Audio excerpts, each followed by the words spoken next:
All right, hello everyone. Looks like we're live. I'm joined here with the one and only Gary Yourofsky. This is the guy who turned me vegan, I think about 15 years ago. So, obviously I want to, you know, talk about a few topics with you, burnout with activism, problems with, the animal rights community, stuff like that. But before we get into that, tell us about Sasha Farm. The reason why I'm back in action, I've been going to Sasha Farm Animal Sanctuary up in Manchester, Michigan for around 30 years. I swear it's the Garden of Eden. It's one of the few places I can go to over the years to decompress and see animals in their natural state, cows and pigs and chickens and turkeys, goats and sheep, living how they're supposed to live in peace without anybody taking anything from them. Now, what happened was, I think it was 2021, Dorothy Davies, one of the founders, she passed away. She ran a tight ship. There would have been no problems if she didn't pass. Unfortunately, her partner did not do a good job running it afterwards. He went King Lear on everybody, believing that everyone was out to get him. And everybody loved him and Dorothy, but for some reason he started freaking out and firing people, firing Shara Jones, the manager, and I tried to get involved to bring some peace. By the way, it's funny. I used to be a big infighter. Richard, now I'm a mediator. I'm trying to Yeah. bring people together. Unfortunately, it did not work. So what happened is he is insisting that we pay him for the 50 acres that Sasha Farm is on.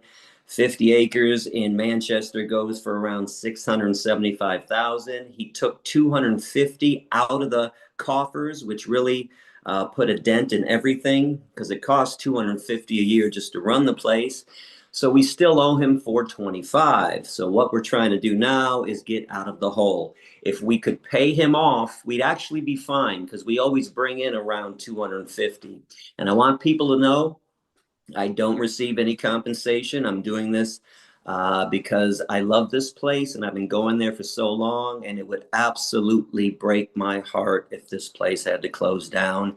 And this movement has been really terrible over the years with supporting sanctuaries.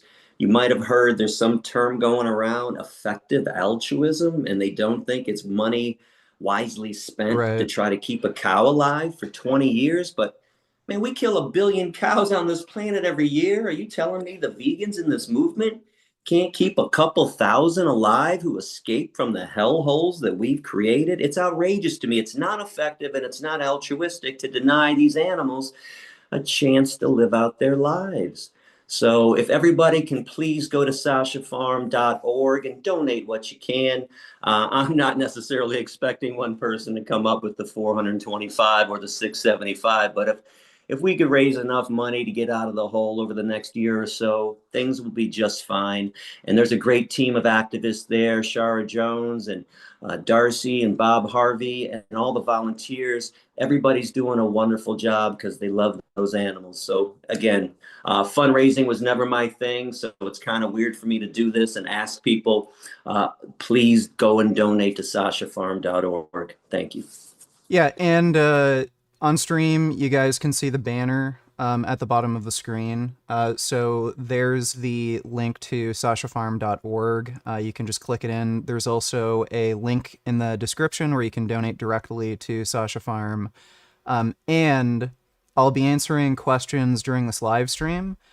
So if you donate through Streamlabs, all the proceeds that I get through Streamlabs on the stream, I'm just going to donate that to Sasha Farm.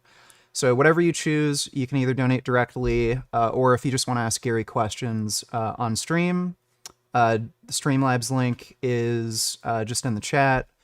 And if you want to ask Gary a question and support Sasha Farm, there you go. So yeah, I came across one of your speeches about 15 years ago, and a friend of mine at the time, he was in the fitness industry. He was like a fitness model competitor, bodybuilder. He came across your speech. He shared it on his Facebook, And he said, wow, after watching this, I'm never going to eat meat again.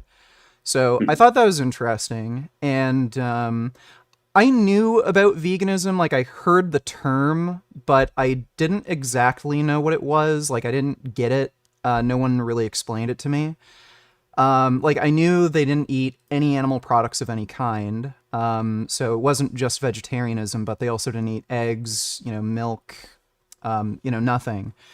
I didn't understand that because, I was just completely ignorant. I didn't know like how bad dairy was, how bad eggs were. But like I could understand, the idea of not wanting to harm animals. I actually was considering going vegetarian eventually. Like I was really into athletics, and I thought, maybe once I was done sports, like I'd go vegetarian. So I was already kind of interested. So, I clicked on the link, watched your video, and one thing really stood out to me near the beginning of the speech where you said, as children, we love animals. We had stuffed animals, our pet dogs, cats. We love them. If we ever saw anybody as children harming, an animal, we'd kick and scream and freak out. And that really made me realize like I wasn't living in line with my values. And right away, like I immediately took you seriously and listened. And, it was shocking seeing not only how bad the, meat industry is, but it also blew my mind how bad eggs and dairy were. And you also, dispelled the myth that, like, you can get as much protein as you need, all the vitamins, minerals, stuff like that. That was also a myth, that, I wasn't around any vegans, to tell me otherwise. So right then and there, I realized I can live in line with my values, and there's only benefits. I'm only going to be healthier, probably live longer, and, I can train, build muscle, all the same. So that day, right after watching your speech, I went vegan, and I also showed it to my mom. She actually went vegan with me. So me and my mom turned vegan that day after watching your speech. So that was really great. And then, I became an activist and everything, and the rest is history. I think that's often that is so awesome, Richard. Makes me love you even more. You had an open mind, and that's all it takes. Because listen, you can't grow up knowing everything. I often find it so disheartening when people think they already know everything. How could you possibly know everything? Yeah. And we were all like this. We were all lied to as kids, by the way, right? And I'm not just talking about the meat, cheese, milk, and eggs, our parents and our government, our religion telling us that hamburgers grow in hamburger patches, but think about all the lies we're told: Santa Claus, Tooth Fairy, Easter Bunny. And then parents always say, oh, you can't tell the kids the truth, they can't handle it. The more I think about it, actually, it's the parents that can't handle the Yeah. truth. The kids are fine with learning the truth. So get out there and start telling the kids what's going on. But yeah, you bring up something this fabulous. You just went into this with an open mind, just like I did, just like every vegan. You listened to the information, it made sense. It made you align with your values, because we always grew up loving animals, and we would scream and cry if somebody was mean to them in front of us. But all of a sudden, we lost that along the way. So what I tried to do with all my lectures was to put people back in touch with the animals. That's it. And if you do listen with an open mind, it's going to work. Flat out, it's just going to work. And by the way, big thumbs up to your mom too. I never had any success with my family members or my friends. Give me strangers though, and I shine. I think I've converted several 100,000 around the world. Some say millions, but not one friend and not one family member. But big thumbs up to you, Richard, and your mom for embracing that vegan lifestyle, and for sharing the message, and for being an activist too. Let me throw this out there for all the vegans out there. It's great that you're vegan, honestly, but please, you got to get out there and preach and teach to other people. If every vegan converted one person and they converted one person, we would liberate the animals a lot sooner.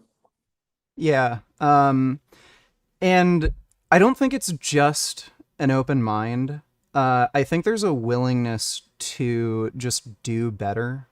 And I recently, got in touch with a big YouTuber. His name's Turkey Tom. Like, you wouldn't know about him, but he's a big YouTuber. And we collaborated to do a documentary. It was about me and my vegan activism and stuff. And we sat down and watched Dominion, that animal rights film. And we talked about veganism beforehand, and I said, I think Dominion would also really change your mind, like actually seeing it. And we were both watching it together, and we were literally getting teary eyed, because it was so horrible. And like, he got it, like, he understood. I think on an intellectual level, he understood veganism, but he kind of internalized the message. And we had a few messages back and forth, and he went out to get vegan burger from Burger King, the Impossible Burger and stuff, and he tried getting some mock meats. And then, like, I think a week or two later, he messaged me and he said, like, he can't do it. Like, he said there's all these inconveniences that pop up with meeting friends and them wanting to go out to a certain restaurant. And I think some people, they just, one, have an unwillingness to just be better. And I think there is like the sort of social programming where you're convinced you just can't. Like, something is just too difficult. And people are sort of gaslit into thinking if something's too difficult, you just can't do it. Even though, like, veganism's easy. Like, nobody's telling them to like jump so high they reach the moon. Like, that's impossibly difficult. But they're like, it's just such a normal thing in society where if there's any inconvenience, any hardship, just give up, choose the easy way out. Who cares if it doesn't align with your values? It's difficult, so just don't even try. And there's just so many people I've come across that will admit to me that they're doing something wrong. They know they're doing something wrong, but they're just unwilling to commit because it's hard. And Because caring is difficult. yeah, And I can't tell you how many times, I'm sure you went through this, that when somebody screams and yells at you because you're asking them to be kind to somebody else, there are moments I say, man, I wish I didn't know. Life was so much easier when I didn't care, when I was selfish, when I only was concerned about myself. Now, of course, I would never take that back. And I'm so glad that I got the knowledge. I know you are too. But everybody has to fight through that nonsense and the peer pressure, which is what you're bringing up to me. I run into so many people that, oh, well, everyone else is doing it, I might as well do it.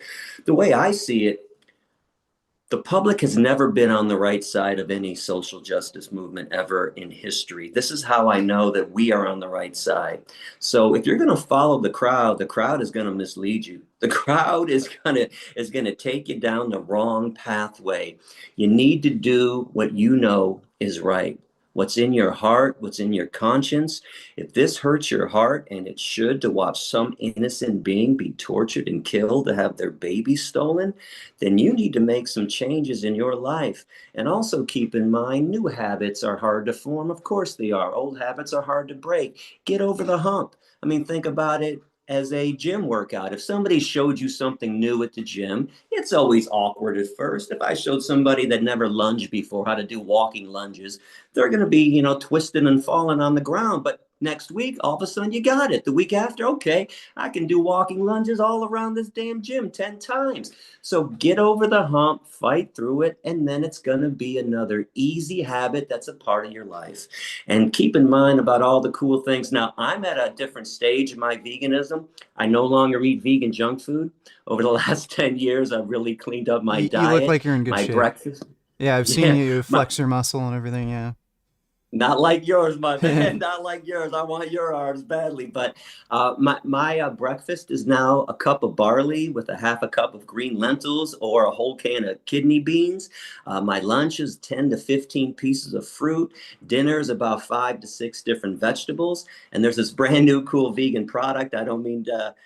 drop somebody's name that didn't ask for it, but man, I can't. I love this product by Big Mountain. It's soy-free tofu Yeah, I've seen that. that's made from fava beans, 0 grams of fat, 64 grams of protein. So right now, I am huge on low to no fat and whole foods. My body just doesn't thrive anymore on junk food. Now, every once in a while, I'm hanging out at some veg fest, and yeah, I break down and give me this mock chicken burger. Of course, it tastes great. It's all fat. Fat tastes fabulous. But 3 hours later, come and see me. I'm like, oh, why did I eat that? I don't like this at all. But give me that barley in the morning, and I'm Right. hitting the gym.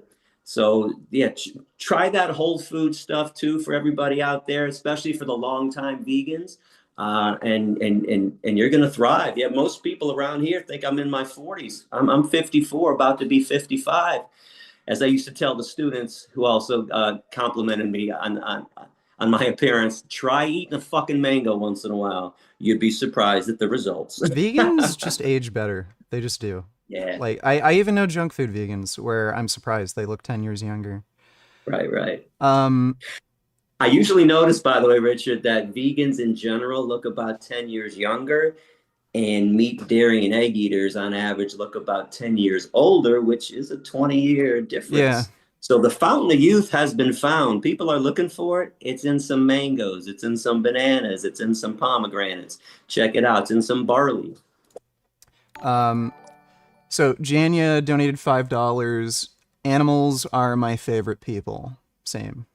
Yeah, Mine too. absolutely. Mine too. Supreme Jewish Commander donated $3. It's just a troll comment, but thanks for the donation, Supreme Jewish Commander. Appreciate that. Yeah, you mentioned too, like with society being in the wrong in almost every situation. I think you just have to look at things like you decide what person you are. You can either be a follower, do what everyone else does, do something is wrong, or you could be a leader. You could be the person who changes your friend group. You could be the person who actually shows everyone the right way to do something, and you can actually be a model for other people to follow. So it's a simple choice. You can either, be a loser who's just immoral, does what everyone else does, or you can just say, fuck society. I do things my way. And you don't have to be friends with some of these people. You can, push some people out who just don't adhere to your own moral values, who, fall below the bar. Or like if you're lucky enough to have, decent enough people around you, they can change too. And then you can all become better. But yeah, a lot of people they just want to be weak and, just do what everyone else does. I'm not sure why people choose weakness instead of strength, Yeah. anyways, and why people aren't quick to change their friends or lay down some laws. If you eat me, I laid down this law in 1977. If you eat with me, you eat vegan, or we don't eat together. That's just the rule. Yeah. My table is a table of peace and justice and compassion. Don't be afraid to tell your family and your friends that too. And if they're going to put up a fight, get rid of them. Cut them out. You don't need them. They're not real friends. And they're not wonderful family members either. Stand up and think about all the people that we admire. They're all people that didn't follow society, didn't follow the norm. They broke away and did their own thing. So be a leader. Stop following the crowd. The crowd will get you killed every time. All right, Supreme Jewish Commander donated another $3. Don't skip my dono sneed. Hashtag trolling for animals. Well, he likes to troll. I got a lot of trolls on my channel, but I appreciate the support anyway.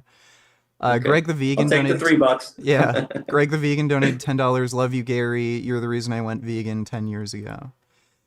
Thank you. Thank you. You've turned a lot of people vegan. It's actually pretty crazy, especially It's like pre-social media sort of era. It's crazy. Keep in mind how ancient I am. When I started, there was no internet. Yeah. When I grew up, there were no cell phones. But I'm out here in Germany right now with Anonymous for the Voiceless, with AV doing some demos out in Cologne. I was in Frankfurt. I can't believe how many Gary vegans there are. Yeah. and Gary vegan activists there are. I didn't realize I was also inspiring activists too along the way. I got to tell you, I mean, it was a lonely road that I was on. And sometimes I didn't think anybody was listening besides the students in the classroom, which was my focus. In 2000, I decided I'm not hanging out at animal rights conferences anymore. I did that from 96 to 2000. I kept seeing the same faces, city to city. I'm like, what do? We just go from city to city and hang out with each other, pat each other on the back. When does the activism start? So I broke away and said, I'm going to do what I can do. And I started setting up these classroom lectures. And that was my focus, these 20 students, these 50 students, these 150 students. And I was just going to convert as many people as I could that day. And again, I didn't know if other people were listening. I also didn't care because I was on a warpath and I was on a mission. And man, 2,660 lectures later, my last lecture I gave at the end of 2014, it was one hell of a road.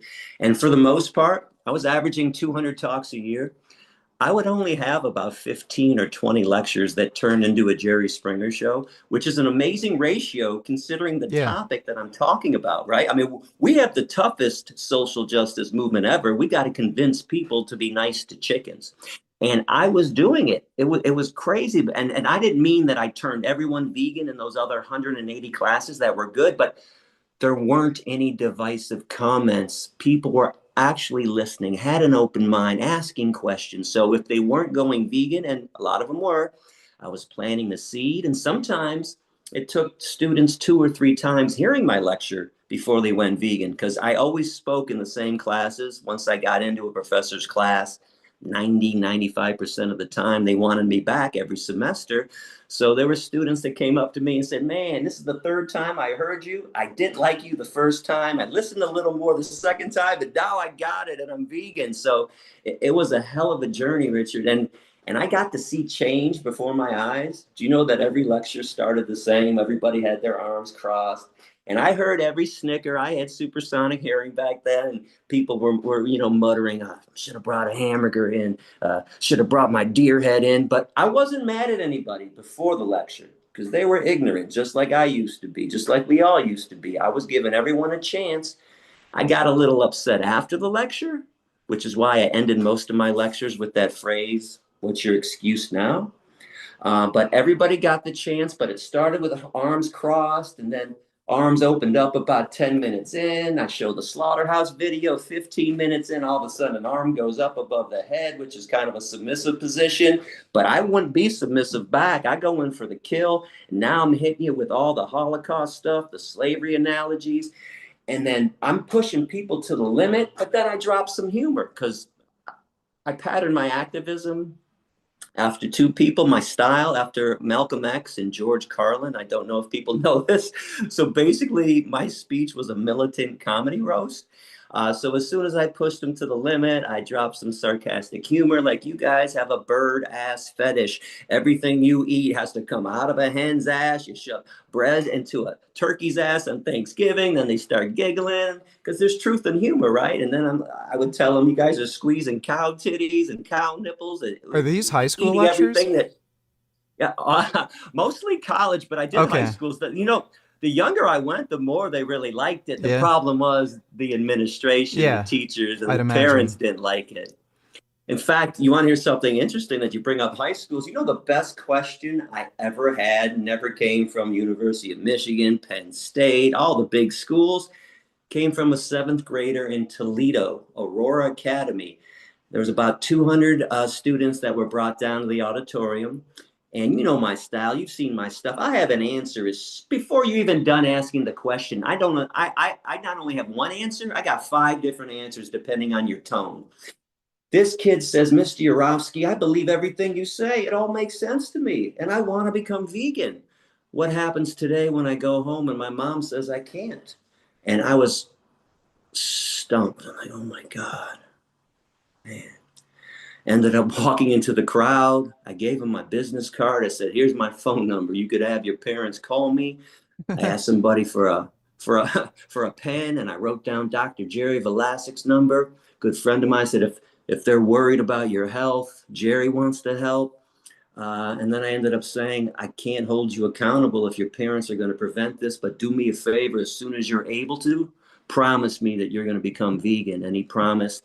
But that's when I realized, unless I was speaking to the parents, these kids were going to have a lot of problems. So I ended up switching to colleges where you don't Right. need mommy and daddy's permission anymore.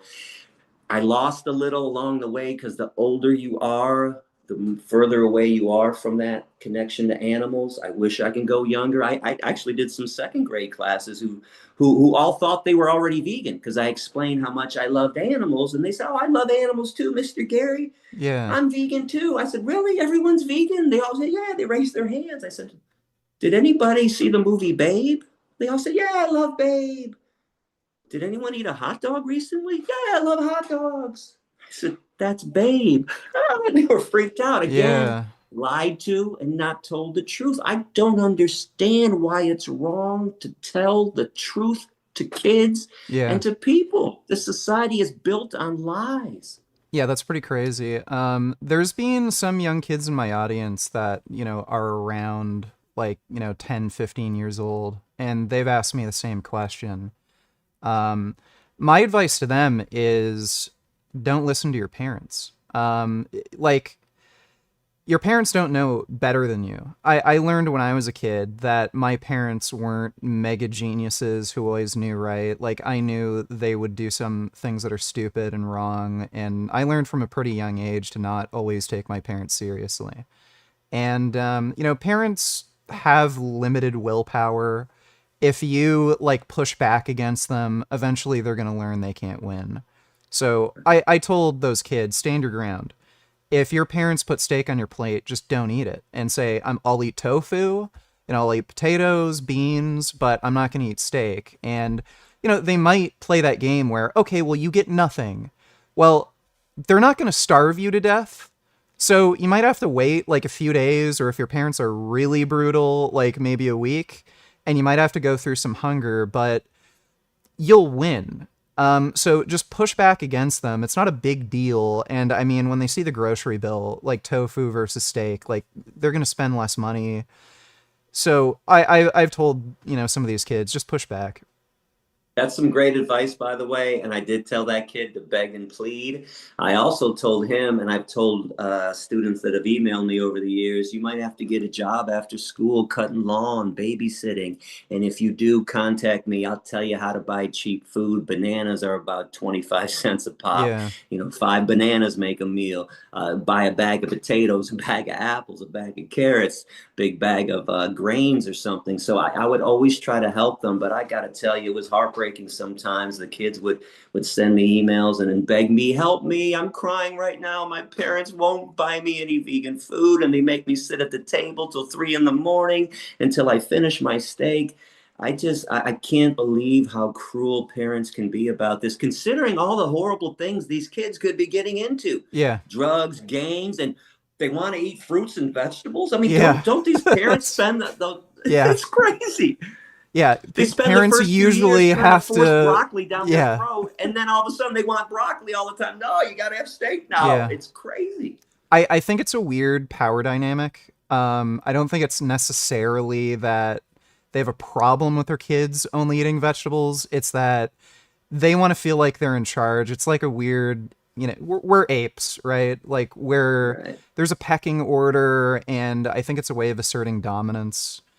Man, Humans that's are a good point, Richard. That's a good point. humans are Yeah. just kind of like stupid. I think most of the decisions we make are not really logical. It's weird evolutionary crap that's deep within our brain, and yeah, it's like a dominance thing for a lot of people. We got a You lot just jogged of my. Oh wait, I'm sorry. well, hold on to that thought. We got a lot of Okay. donations to go through. Okay. Good. Good. Yami Good. donated $3. Most people only do the right thing when it's convenient for them. The second it becomes inconvenient, all of a sudden, their own self-proclaimed values become irrelevant. What ultimately ends up becoming relevant and paramount is convenience. How pathetic.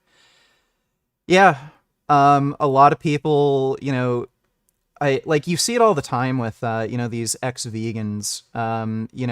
They've made videos over years and years talking about how they love animals and everything, and then the reason they end up quitting, they give like the stupidest reasons. I know one guy who's a vegan activist. He quit recently. The guy who was involved with the Seaspiracy documentary.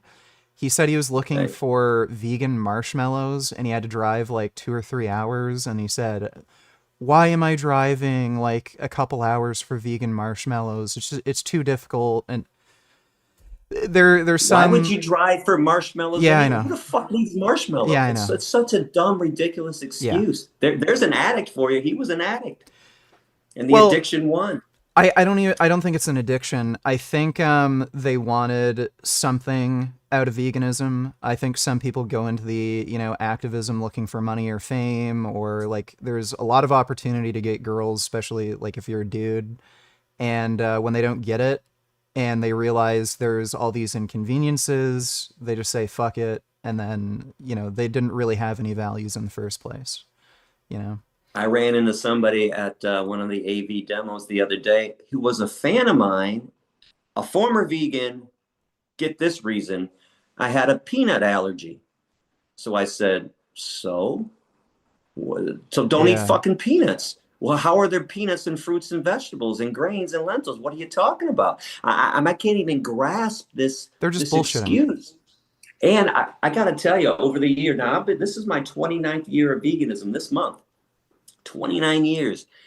I got a list of people that I despise the most.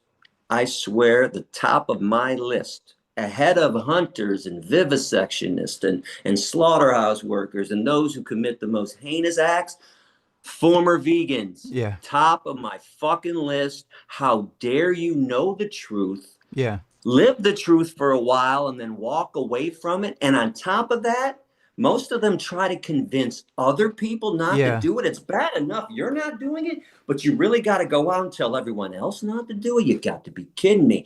I don't know what to do with these people, because how do you even talk to them? They know everything already. Now they're just lazy beyond belief, stubborn beyond belief, and selfish beyond Well, the belief. reason they do that is they're trying to justify their own actions. So if they convince Mhm. other people, they get validation. So yeah, they're just Yeah. scum. They're absolute scum. Outrageous. Yeah. I agree. I agree with But thanks for wholeheartedly the with that. donation, Yami. Supreme Jewish Commander donated $3. Some more money. Gary is based as fuck. Absolutely. GK donated $5. Vegan for more than 10 years after watching Earthlings, but both of you being the biggest influences for me. Thank you for what you did and how you changed me. You made me proud of my choices to go vegan along the years. Thank you, GK. Grey Knight donated $5. Influencers can make you go just plant based. Gary made me into an animal rights knight. Yeah, yeah, absolutely.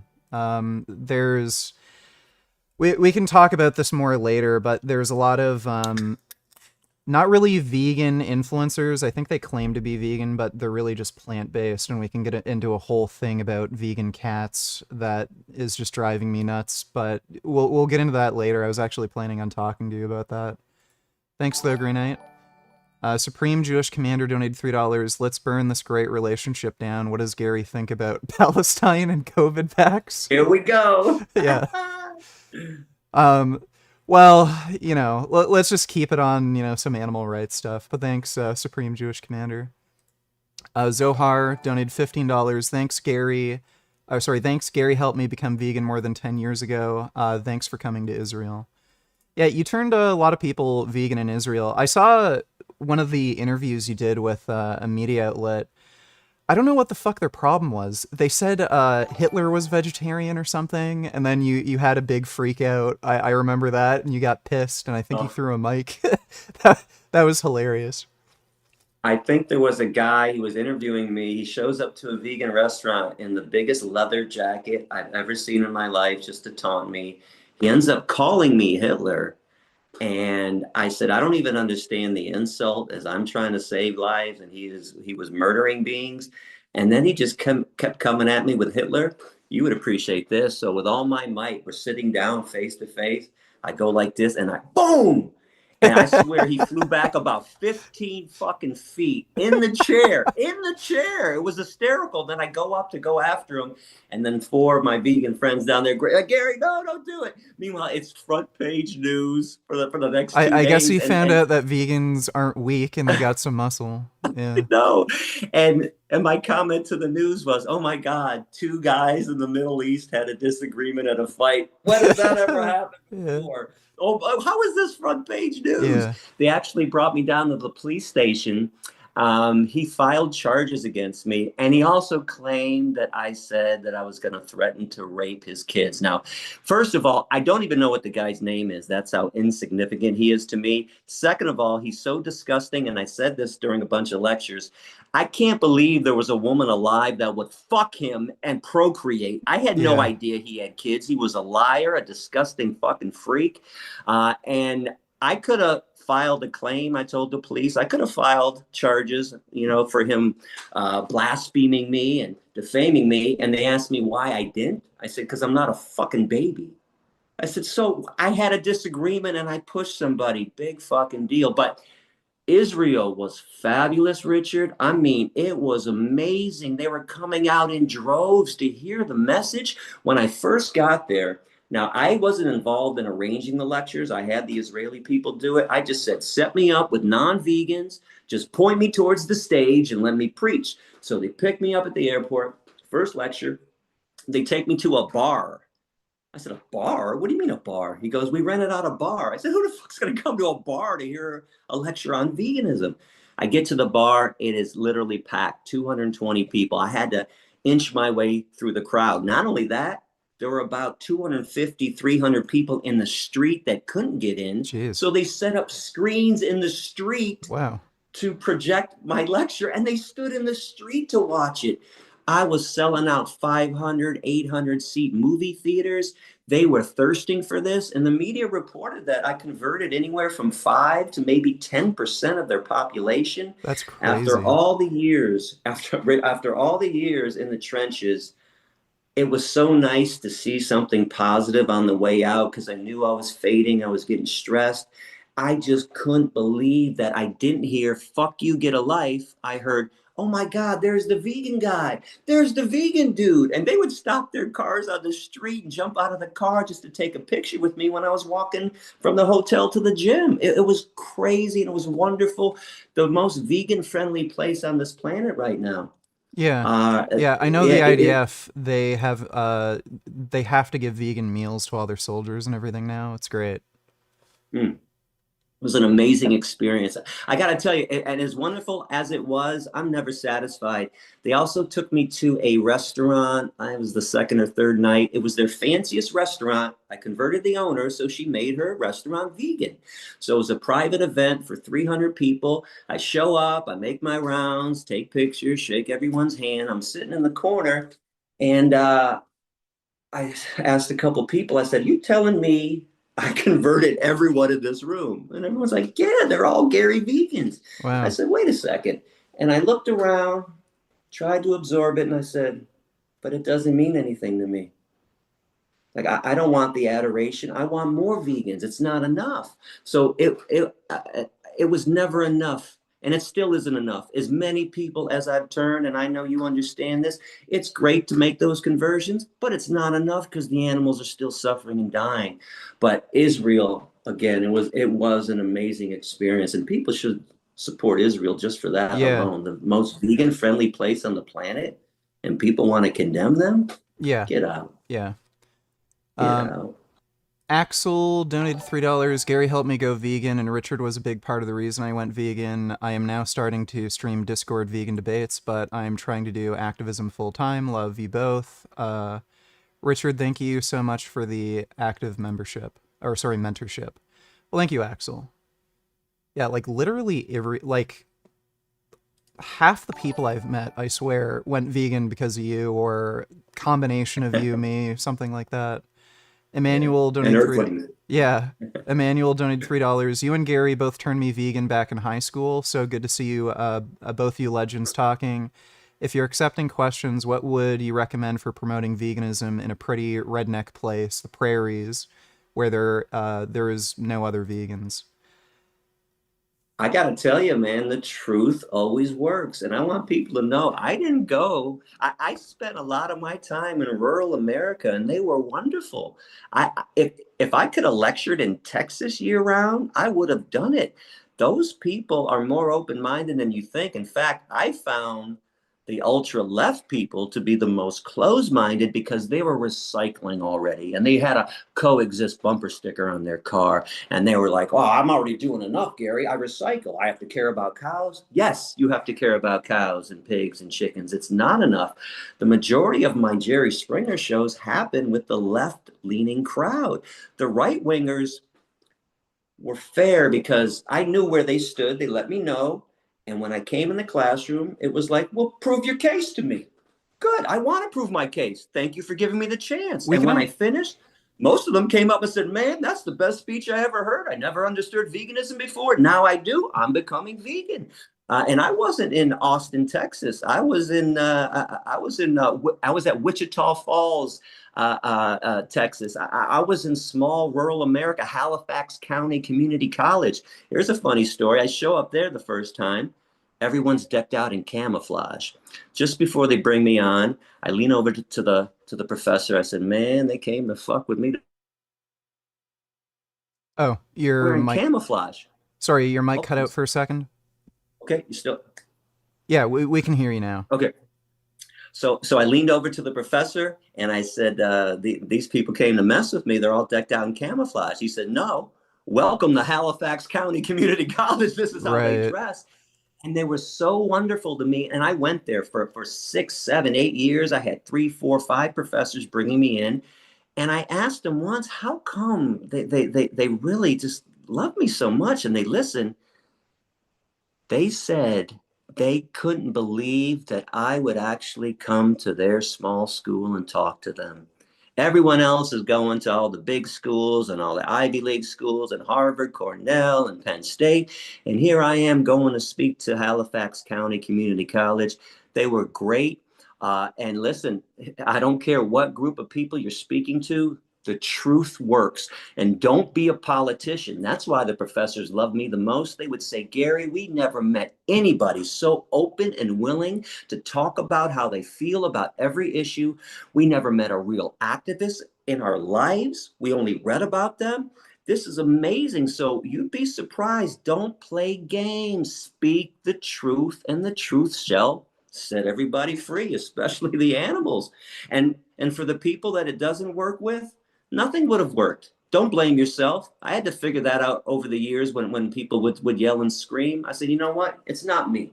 It's them. They came with a closed mind. They didn't want to listen. They had preconceived notions. They never gave me a chance.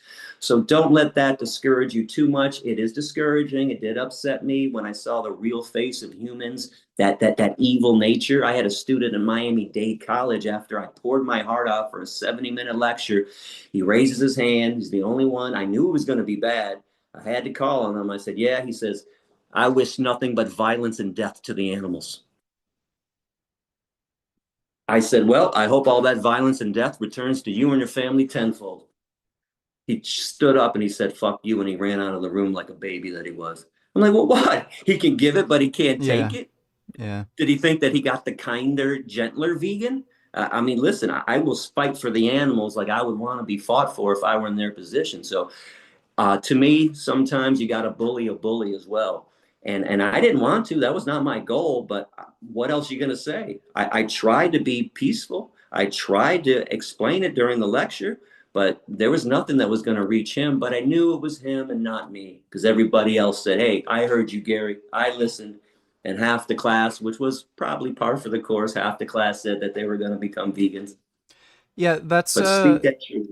that's kind of surprising that a lot of right wingers would, and like, you know, guys who go out hunting would, you know, be pretty receptive.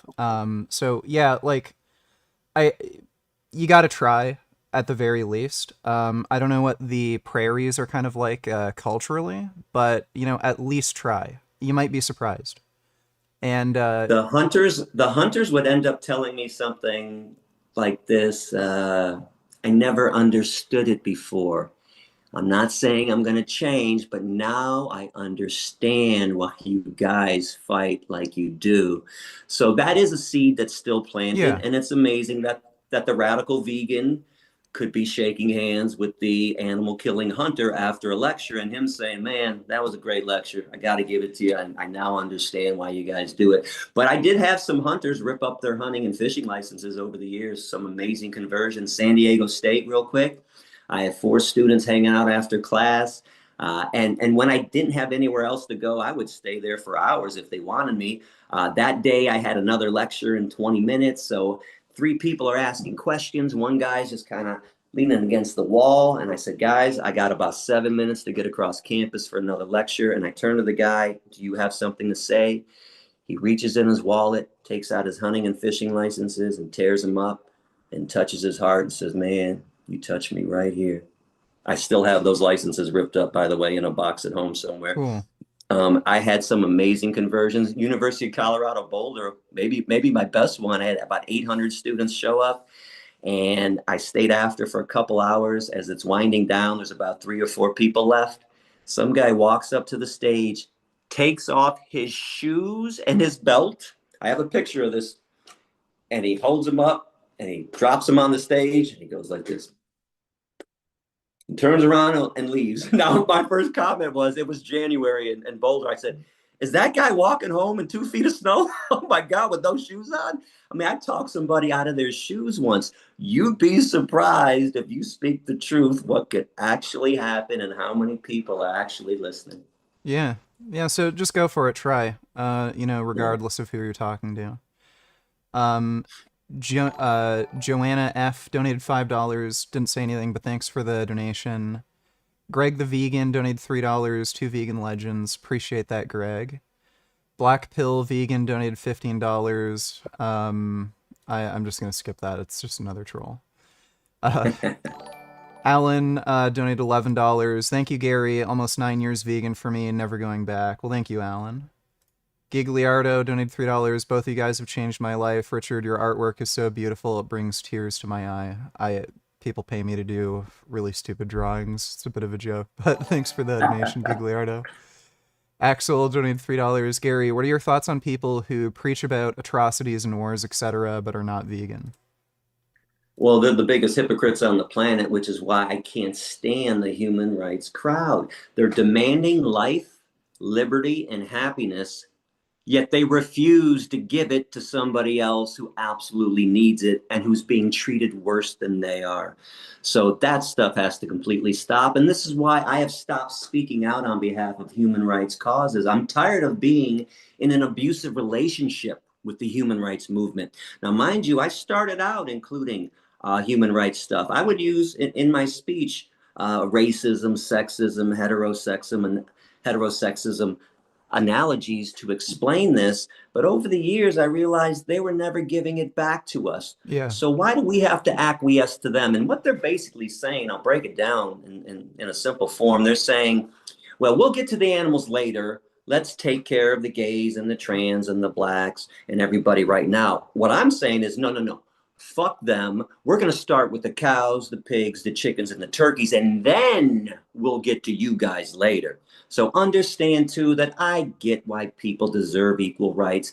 I'm just tired of humans being put first and everybody worshiping at the altar of humanity when we are the biggest scourge to this planet. We're the biggest scums that have ever existed on this planet. Let's go and save the herbivore animals, by the way, the only ones living in complete peace. You notice too, the animals that we pick on the most, that we abuse the most, are the ones that have achieved peacefulness.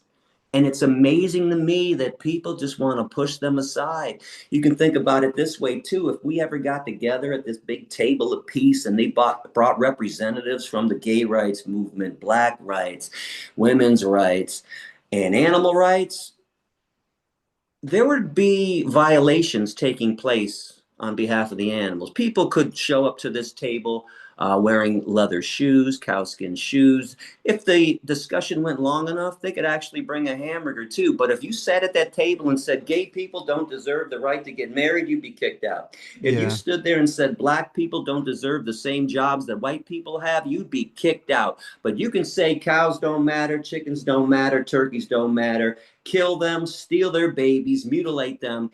And this is why the human rights crowd is full of shit. And I'm tired of not calling them out on it. I'm calling them out. If you want life, liberty, and happiness, and you want others like me to speak up for you, start giving it out. Then maybe we'll come around, but not anymore. No more abusive relationships for me. Yeah, I was planning on discussing with you issues within vegan activism, and like there's this big left wing social justice warrior crowd. I'm gonna get into more detail about that, but none of the people who are involved in vegan activism, who are part of that left wing social justice, they don't really care about animals. I think it's actually infiltration of communist ideology and stuff like that. But we can get into that in more detail in a bit. Wolf D donated $3. Why do you eat tofu and recommend it to others for building muscle instead of soy chunks? They have much more protein, thanks.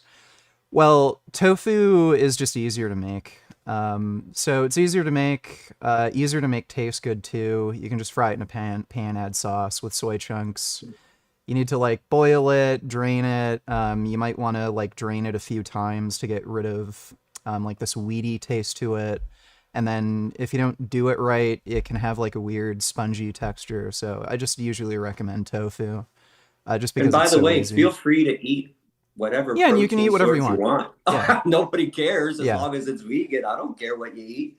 I'm yeah, just trying to make some easy recommendations, just like you are. yeah. But thanks for the donation, Wolf.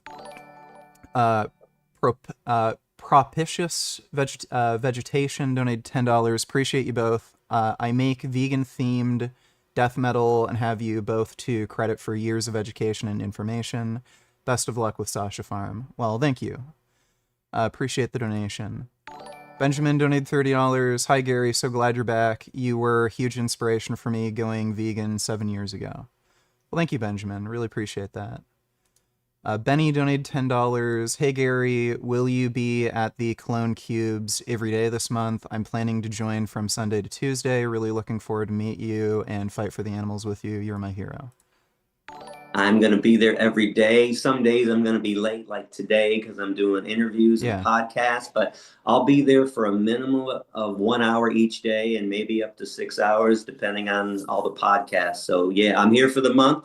And I'm also going to Amsterdam from August 2nd through the 10th for the AV demos as well. So maybe check me out over there too. All right, dope. Feels good to be back in action, man. I've been dead for about 10 years, so I've been awakened. Yeah, great. Yeah, I'd love to see you do more stuff. And like honestly, I think we need some more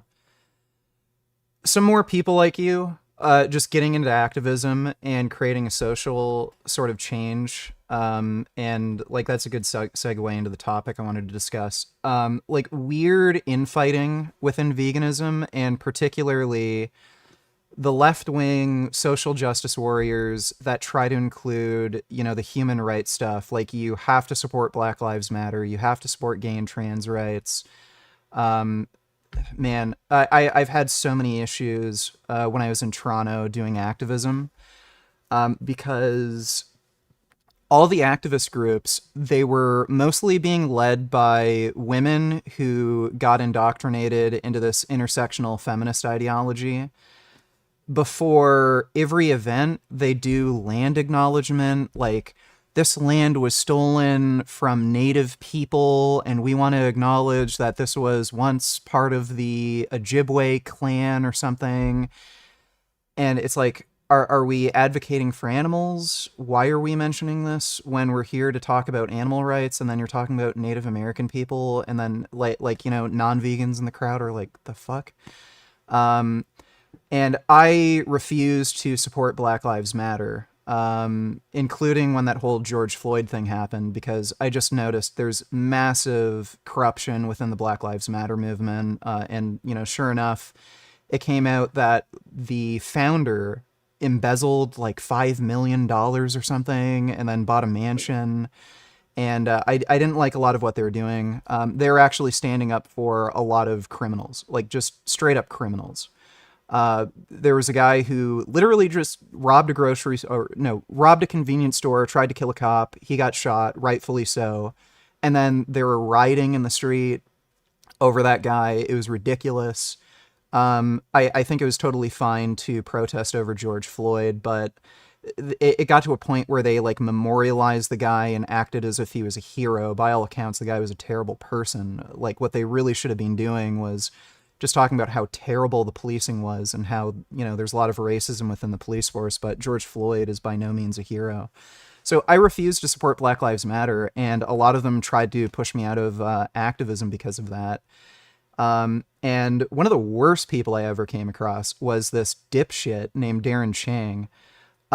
He claimed to be a vegan activist, but I found a podcast he did on some left-wing, literally communist kind of podcast that he had, where he said he was against banning the seal hunt in Canada because it promotes white colonialism, and these people should have a right to self-determination.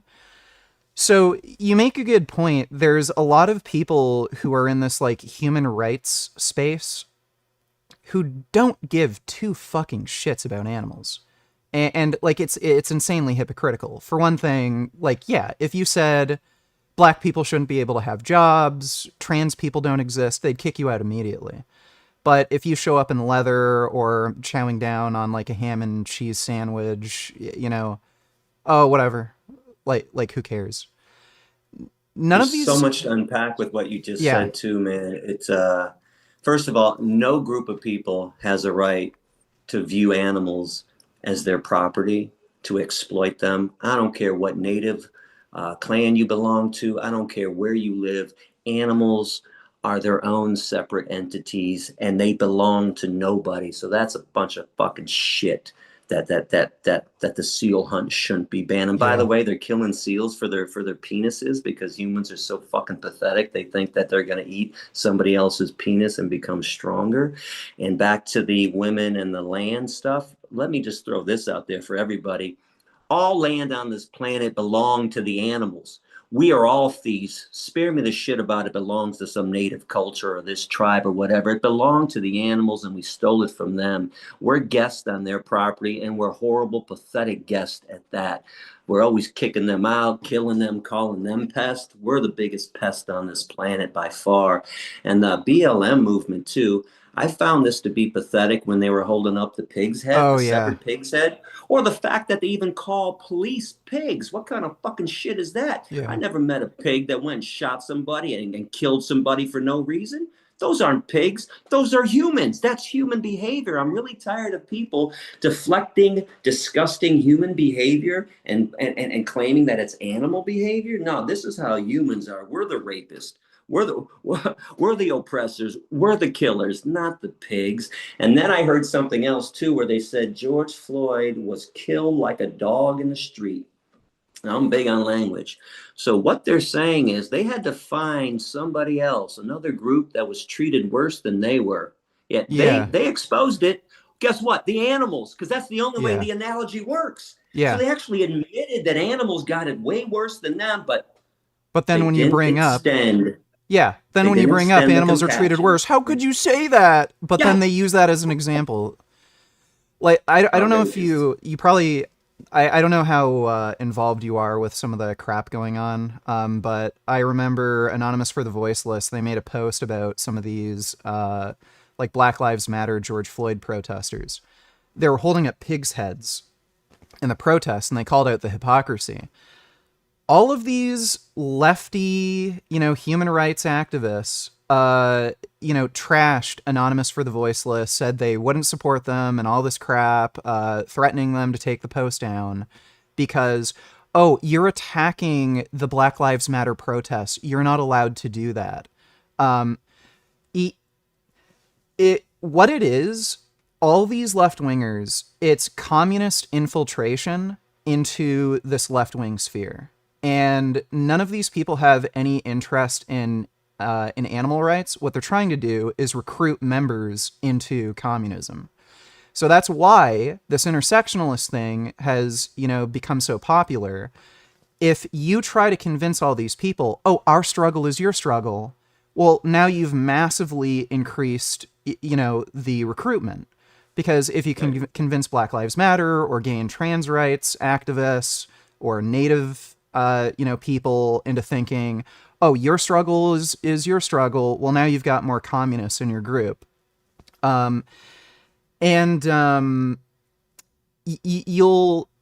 You'll see every single time. You mentioned it. If any of these people ever go against Black Lives Matter or, black rights or trans rights, you're immediately kicked out. If you ever criticize them for, eating meat and supporting that atrocity, they'll just shame you. Oh, you're trying to bring down the trans rights movement or the Black Lives Matter movement. They don't care. None of them care. And all of these people need to stop pandering to these crazy group of communist wackos. They're not interested in veganism. They're interested in supporting some bizarre communist revolution. That's all they're trying to do. They're really a mean, nasty crowd too. Yeah. When I was in Frankfurt last month doing a fundraiser for Sasha Farm, they were trying to get it canceled. They wanted to interrupt it. Now, here's what I don't understand. If the fundraiser was for me, the money was going to me, I could actually understand. All right, you don't like me, whatever. You don't like what I said. The money was going to an animal sanctuary. Why would you mess up that? Why don't you donate the money and then say, you know what, Gary sucks, by the way, I don't like him. Okay, whatever. Just make the $119 donation so we can send it over to the sanctuary that needs it. But they don't care about the animals. Like you said, they place humans first. And keep in mind, too, every time we talk about humans, animals don't get talked about, and they rarely get talked about as it is. This is why I also refuse to spend my time talking about human rights and all the atrocities going on around this planet, because then I don't talk about cows on dairy farms having their babies stolen from them, which to me is the worst atrocity going on right now, or male chicks in the egg industry being ground up alive because they don't lay eggs, or hens having their beaks seared off, all the mutilations taking place. And this is why, now listen, the human rights people got this right. I know why they don't talk about animals, because then they don't talk about gays in Uganda being imprisoned and killed. Then they don't talk about the genocide in Darfur. Then they don't talk about BLM and women's rights. They're doing it right, and we are not actually following them in that regard, where we should just be talking about our issue. The most abused, the most oppressed, the most raped, the most killed beings on this planet are not two-legged creatures. They're not human beings. They're animals by the meat, dairy, and egg industry. This is where the abuse is taking place. In America, I believe 25 million animals every day are killed just by the meat, dairy, and egg industry. If you add up all the animals in 1 year on this planet, that's more than all humans throughout history who have been oppressed and killed. This is the injustice. And I think I talked about this during some of those Israeli interviews, where if you really wanted to end human oppression, you got to start by destroying speciesism, because that's the root of all hatred. This is where it starts. If you teach a child to be nice to a chicken, a mouse, a spider, how's the child going to grow up and hate somebody else that doesn't look and act like they it's are? tribalism. Right. This is where it starts, man. So they're everything they do is backwards. The human rights people are backwards in everything they do. If they really wanted to advance those causes, start by convincing people to become vegan and respect chickens. This is where it starts. Yeah, but it would really be great if you got kind of back into activism. You don't necessarily have to be, super involved in social media or anything like me, but there needs to be more people without political ideology mixed in, and particularly, this left wing communist ideology. I really don't care if somebody's a bit more right wing and just wants to, like, vote for Trump because gun rights or something. But the communist ideology that's infected this left wing, it is crazy, and it's designed in a way where it's designed to take over every single movement. That's what's unique about it. If we have more conservatives getting involved in vegan activism, nothing's going to happen really, because they're just conservative. They want lower taxes. They want to get rid of free healthcare because why should I pay for somebody else's healthcare or something stupid like that? They want guns, but it's not like this weird ploy to get everyone involved into this one big monolith where like, again, it's just designed to suck everybody in to get attention on like one specific issue that they really care about. So it would be great if there's like, I think it's great to have more men in the movement too, for a variety of reasons. There's an overrepresentation of women, for one thing. And I think it is good to have more male voices, just because if you're doing activism and there's a lot of men who are listening to a group of women talking about feelings and stuff, I think it is useful, in terms of reaching out to certain people, to have male voices where, men can connect with other men a bit more. And on top of that, like, it is the case. A lot of women are huge users of TikTok. They get sucked into, the communist propaganda on TikTok, and they're way more prone to adopting this intersectional feminism bullshit. Whereas if there's more men in the movement who don't have like these sort of political ideologies that can just fuck everything up, it kind of creates a safeguard where you don't have this overrepresentation of crazy nut jobs, talking about land acknowledgements before, these activism events. And then rather than actually doing vegan activism, it's all about Black Lives Matter and all this bullshit. So I'd love to see more men like you who don't really care about these human rights issues, just care about animals, just getting into activism. And I think it would be good, like, at least for the culture of vegan activism, for you to, kind of get back into it and kind of recenter everybody. I want to get more involved. I do. I just want you to know the social media world is foreign to me right now. Yeah. These guys down here just set up a brand new Instagram account for me, Real Gary Yourofsky. By the way, there's also one, The Real Gary Yourofsky, which is also me, but I don't remember my password. I can't get on it. So now it's Real Gary Yourofsky. Okay. Check it out. I'm going to try to get more involved. They're going to try to show me how to navigate the online world. I'm saying yes to every podcast request that I get. So I do want to talk more. I do want to encourage people more that you don't have to pander to the human rights people, to the leftists, to the leftist communists. Yeah, speak up for the animals only. And keep this in mind when it comes to at least me, and I think I'm going to speak for you too. I didn't sign up. We didn't sign up to be human rights activists. Yeah. Why the fuck are you forcing us to do something that we never agreed to? I made a promise to an elephant, 1993, at the Shrine Circus, that I would give my life for her. That was my promise. And then I, started thinking about the other animals. I said, I'm going to give my life for you and tell everybody about what you're going through. And I think you made the same commitment.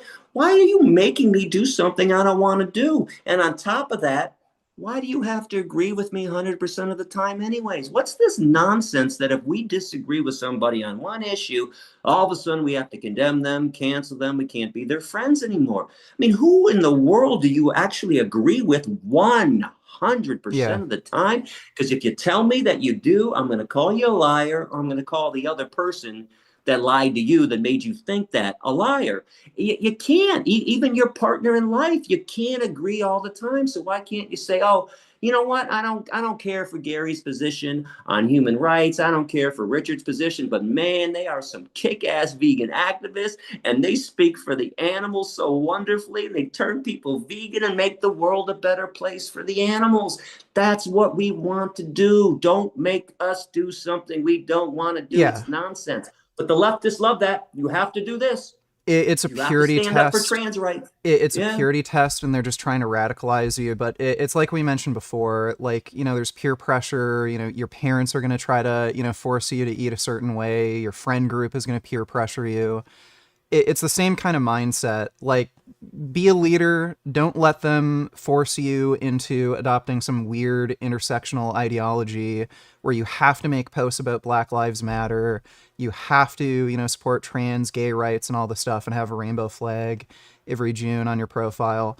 Just focus on the animals. And if they have a problem with it, then, they can whine and complain and call you names on social media, call you a bigot, but just focus on the animals. That's all you got to do. And That's all they're, they seem to do, by the way, is they're, whine and complain. yeah, that's all they really can do. They're And experts at that. yeah, and they're especially targeting white males, which is retarded because they live in a country where the majority of the population's white and half of them are male. So yeah, like, don't let them, don't let them force the communism, social justice warrior bullshit on you. Just focus on the animals, and we And by need, the way, yeah, if Hamas and the Iranian regime and radical Muslim regimes ever got a hold of a nuclear weapon and they dropped it on the great Satan that is America and their neighbor Canada, do you think the bomb's going to exclude you, yeah, leftist?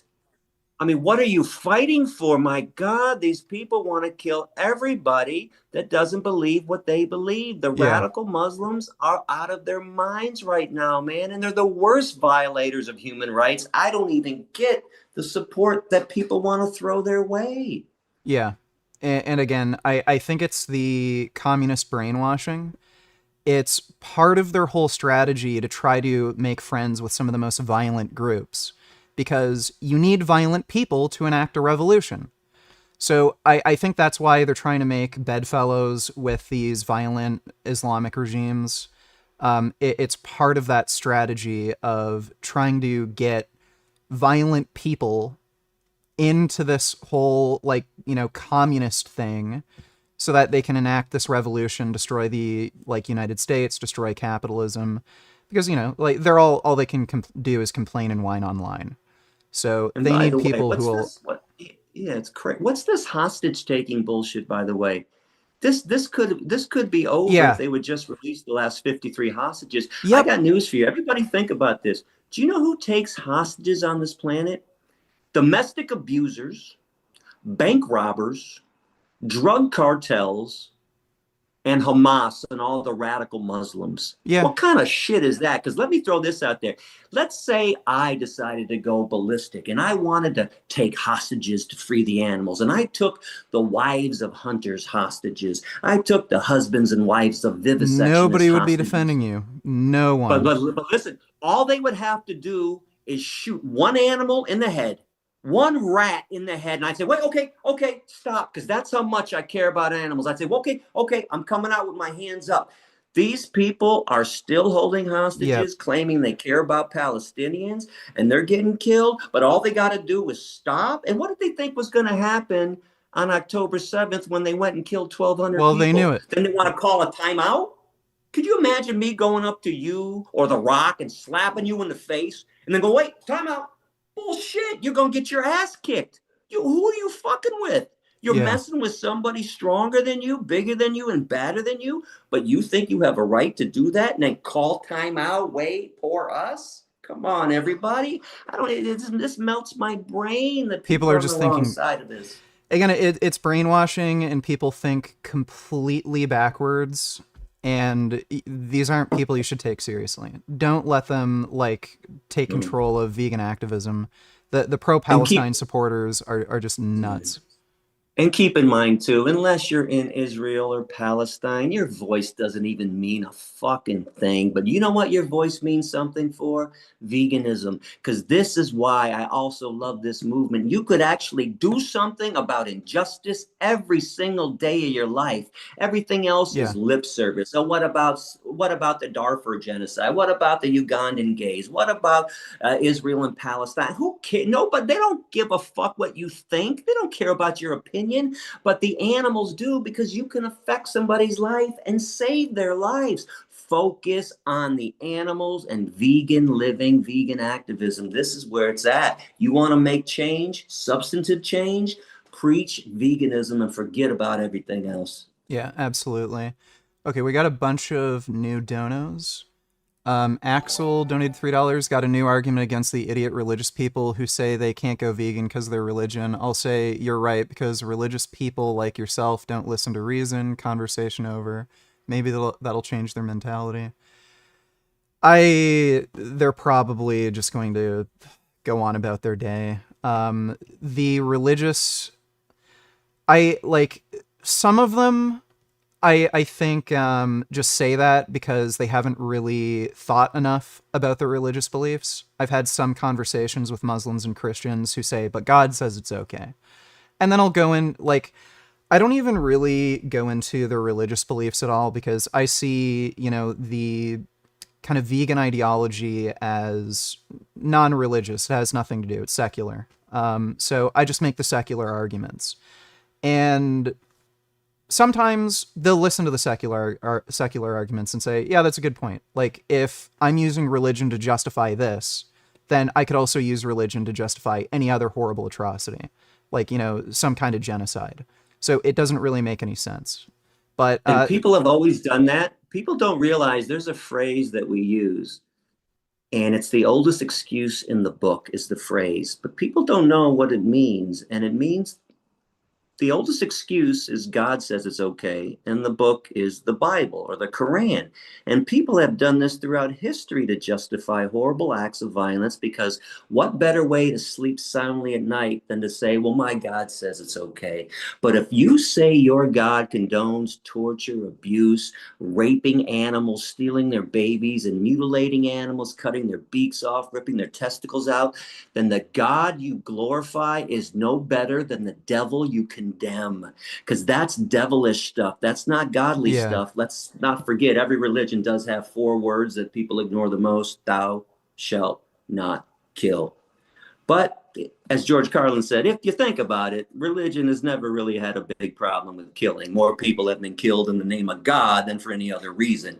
But it is the number one excuse, by the way. I learned this on the road, but you can talk to these people. Don't throw them out. I've converted tons of religious people. You just have to explain that, again, what I just said. That's not godly stuff. You're talking about devilish stuff.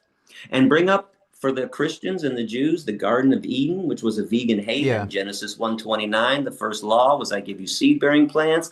Isaiah 11:7, the last laws, the wolf will live with the lamb, the cow will feed with the bear, no one will harm in my holy mountain. The beginning and the end are absolutely vegan. So strive towards those states. And what's funny to me too, Richard, they always say that humans are sinners. I find this odd, because then when I point out the biggest sin taking place, raping animals, stealing their babies, and murdering them, people all of a sudden want to justify it. I say, well, then what's the fucking sin? You keep saying humans are sinners. I'm telling you what the sin is. And God, in my eyes, I don't care what religion you believe in, created the animals. And if you say that it's okay to murder animals and you take part in that, you're murdering a piece of God. Have you also noticed, I got a lot of religious stuff to drop on you. Have you noticed too that religious people never worship anything that God created? Yeah. They only worship things that humans created in God's name: the Bible, the Quran, the Star of David. But all of a sudden you tell them, hey, God created the cows, and people are like, oh, fucking kill them, cut their heads off, cut their horns off, steal their babies. They shit on everything that God created and adore everything that we created in God's name. That is blasphemy, and that's obscene. Well, I think that's good evidence that humans are the ones that created God. Yeah. Most likely. Or as Carlin said, the real God is the sun, because I could actually see the sun rising every day. It gives us life. And it would be just like us humans, so dense that right there in the sky is actually the God, but they want to believe in some invisible man in the sky. Well, here's a good one. In Norse mythology, Odin killed off all the ice giants. You see any ice giants around?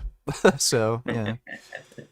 Wolf D donated $5 to Gary. You made me vegan instantly after I watched your speech 10 years ago. The day after I turned, my brother vegan and 3 friends followed. Thanks for everything. Sweet. Yeah. Awesome, awesome. Harry Pokeballs donated $5. Both my girlfriend and I went vegan together 10 years ago because of you two. People, especially stupid people, can really burn you out, but please keep spreading the message to help make the world a better place for all animals. Thank you for everything. Yeah, we're going to go into talking about burnout because I think we both probably have some good advice for that. Thanks for the donation, Harry Pokeballs. Based Vegan donated $2. Every time I breathe a word of veganism around my family, it turns into a screaming match. I hate them at this point, and I tried burning the bridge with them, but I have nobody else. What do I do? You know, I think you do to some extent have to get along with people. Like, you know, you're not going to agree on everything, and I think there is, and that includes veganism. But to some extent, you're going to have to cooperate with other people in your family or society. You know, I'm sure if you go to the bank, most of the bank tellers aren't going to be vegan, but if you get into a big enough fight with them, they're not going to give you, you know, your money. So you do have to kind of cooperate with people to some extent. Now, I wouldn't say don't ever bring up veganism, but maybe don't push it to the point where there's a screaming match. I think if you kind of more whisper in their ear about things and it doesn't get to a screaming match, you have more opportunities where you're going to be able to advocate for veganism and kind of plant a seed, you know, in their head that, you know, maybe I should eat less meat, you know, because it's healthier or something. And, you know, maybe it is good to cut down on meat consumption because a little too much animals are getting killed. You might go a bit further with not continuing the argument and maybe just, you know, hinting a little bit here and there. What's your advice? Know your crowd. That's Yeah. exactly what you're saying. Know your crowd, and families are the toughest. Go find somebody else that wants to listen. Stop banging your head against the wall with people that have already shown that they don't care. What's sad is that you can't make people care. I used to tell the crowd when they argued with me, stop bringing up dumb excuses like God says it's okay or I can't get my protein. Will you just look me in the eye, say, I don't give a shit, and I'll move on to the next Yeah. crowd, to the next person. Just be honest about it, but go find somebody else. And listen, you're right about that. We live in a society. You're going to have to get along with certain people at some times, but here, I'm at the gym every day. There are certain people I preach veganism to and certain people I don't. When I was with Erica a couple of years ago, there's the biggest meathead at the gym who squats 700 pounds and deadlifts 700 pounds. I talk to him a lot because I want advice about how to lift, but he's already shown that he doesn't give a shit about veganism, so we avoid the topic. But one day Erica gets into it with him, and then I got to jump in because he's screaming like a maniac. And then it's like I was more mad at Eric. I'm like, what the fuck did you bring that up with him for? You never see me talking about veganism to him. Yeah. You And see me the talking guy's about it to probably also Mike on and steroids and a little nuts. yeah, Yeah. Mike and Rob I talked to and Chris is interested and you know Julia's interested. Don't talk to him about it. Now you ruined my day. Now I'm fantasizing about how I can kill him. This is crazy. Just Yeah. pick your crowd, know your crowd. You can't talk to everybody. We'll get to those people later, but right now focus on the people that just don't know and that are thirsting for knowledge. And you should have a radar. I got a vegan radar. I walk into a room, I'm like, you know what? That person would seems like that she would be interested. He seems like he doesn't know when he would be interested. Or man, this guy is just forget about it. Use the radar. Think about it. Think about who you preach to. You'll save yourself a lot of turmoil. Yeah, I'll you tell you don't that. need to bring it up with your family. If they've kind of proven that Yeah, they're just not interested, then move on. Just talk to somebody else who is interested. But thanks for the absolutely. donation, Based Vegan. And Based donated another $30. Thanks for the donation again, Based. Tyler, the Veginator, donated $20. Forgot to give you your $10 for finally deciding to eat food the other day. I've been on a diet for a while. Good job. I'm so proud of you. Here's another $10 for Gary just because you both rock. Well, thank you, Tyler. Appreciate that. Going Anders donate $5. Since we're all here, can we settle the real definition of veganism, granting animals the same rights as humans, and end this outdated bullshit that people still use and sometimes create their own definitions? So I've debated a few activists on this. I don't usually get much pushback on this, but there's the vegan society definition. Reducing as much as reasonable and practicable exploitation, abuse, murder of animals for clothing, food, or any other purpose.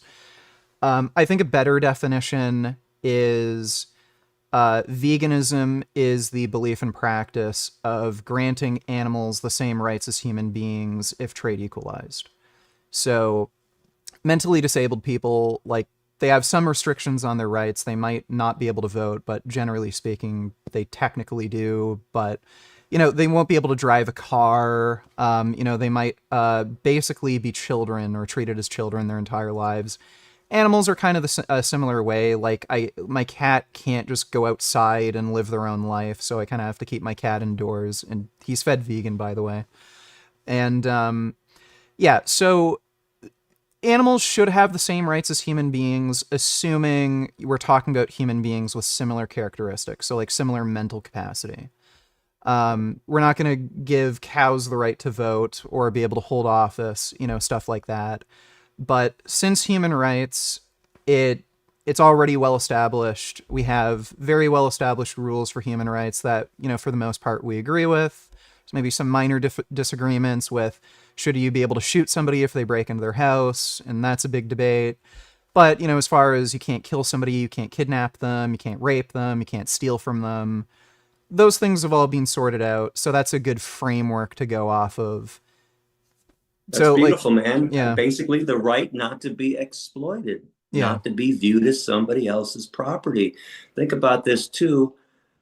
You can go around the world, a Black woman, white woman, Asian woman, Latino woman, doesn't matter which female. If she's pregnant and she has a baby, every single society agrees that baby belongs to her or her and her partner. But all of a sudden, if a cow, a pig, a chicken, a turkey has a baby, we think that baby belongs to meat eaters and the meat industry. This is the injustice to me. In fact, this to me now is the worst thing that we do, the baby stealing.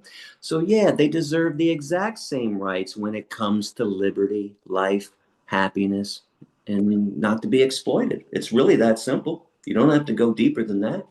Yeah, totally agree. All right, so it's settled. The Lord Emperor of Veganism has settled it.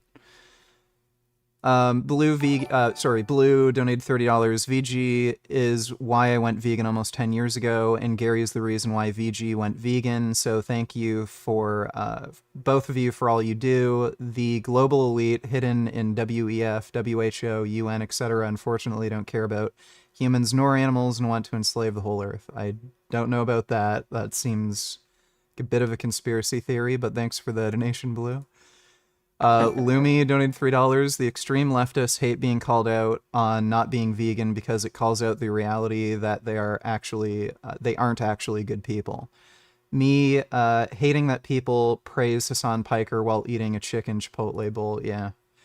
I don't know if you know who Hassan Piker is, but he's like this crazy internet celebrity who supports Hamas, Hezbollah, Houthis, Muslim terrorists. Somehow he's still allowed U.S. citizenship, even though he's a communist, and it's actually illegal in the U.S. to be a communist. But yeah, all these people are just virtue signaling whack jobs, and they talk about wanting to be ethical when they're anything but.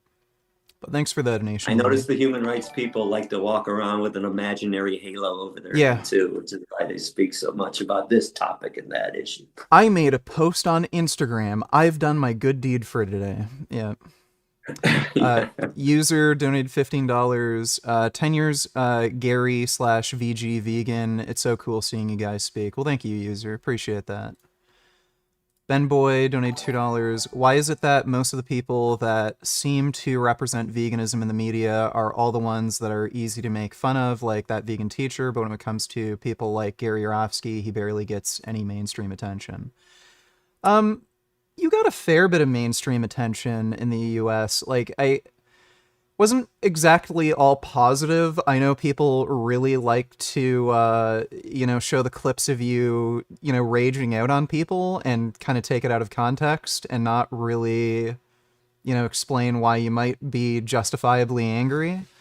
But people know, I think you make a good argument. I think people know that I make a good argument. I think most people know that, veganism is something you should take seriously. And the easiest way to attack it is to maybe take some non-serious people and say, oh, this is veganism, some crazy unhinged lunatic.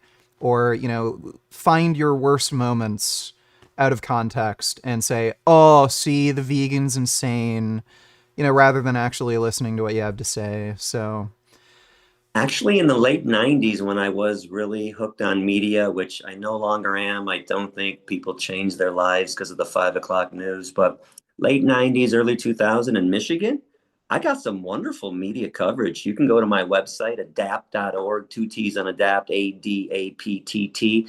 There's an in the news section. You could read the news articles. They were glowing. They were wonderful news articles about my activism, what I was doing. I got good coverage on the local Detroit TV stations as well. I even convinced several TV stations to let me run graphic advertisements. hmm, I was the first one, I think, in America doing this. I was running graphic ads about circus animals being abused, animals in the circus, I should say, being abused. They're not circus animals. You got to catch your language on that. Animals in the circus being beaten, animals on fur concentration camps being tortured and killed. I was running fur ads and circus ads on major stations in Michigan. So I got some pretty good coverage, and Israel covered me pretty well too, even though I had that incident with that yeah, one dude. But that wasn't even that. I don't even think that ever came out. They have that on video, but the guy's so embarrassed about me pushing him 15, 20 feet in his chair. He never released it. yeah, I want to see it because I'm telling you, he flew, man. It was the force of fucking God. I was like, boom. yeah. He just took off in the air. He was airborne. Yeah, so I don't know. Like I think there's certain people who are just jackasses and will try to, make vegans out to be, wackos, and there's some people who are just more serious people who will be intellectually honest. But thanks for the donation, Ben Boy. Emmanuel donated $3. Gary, what do you think about carnivorous animals? Are you in favor of killing carnivorous animals to reduce negative rights violations to herbivorous animals? Corgi Derp 777, love you both. And VG, what do you mean the left wing is communist exactly? So like you would you be in favor of like killing off carnivorous animals to protect herbivorous animals, like getting rid of tigers to, save peacocks? So listen, it's my last speech in 2014. You can find it online. I actually opened up the speech condemning carnivore animals. I might have been the first one doing this. I'm not You sure. probably But were. the more I think about it, in fact, maybe you and I can do this. I've always wanted to start an organization called HO, herbivores only, because they're the only ones living in peace. And when I hear vegans or anybody say, "Oh, well, the poor lion, he's got to eat," what they're saying is, "Fuck the zebra, save the lion." Yeah. I'm opposite. Fuck the lion, save the zebra. He's not harming anybody. Why does everybody acquiesce to the carnivore animal that has gone into a rage when it's dinner time? Now, understand, I dig carnivore animals. I like sharks. I think they're cool, and lions and tigers, hyenas. Except when it's dinner time, they've Yeah. lost their minds just like human beings at dinner time. If it's not dinner time, I could actually get along with a lot of human beings. But all of a sudden, they want to eat flesh. They want to torment somebody else.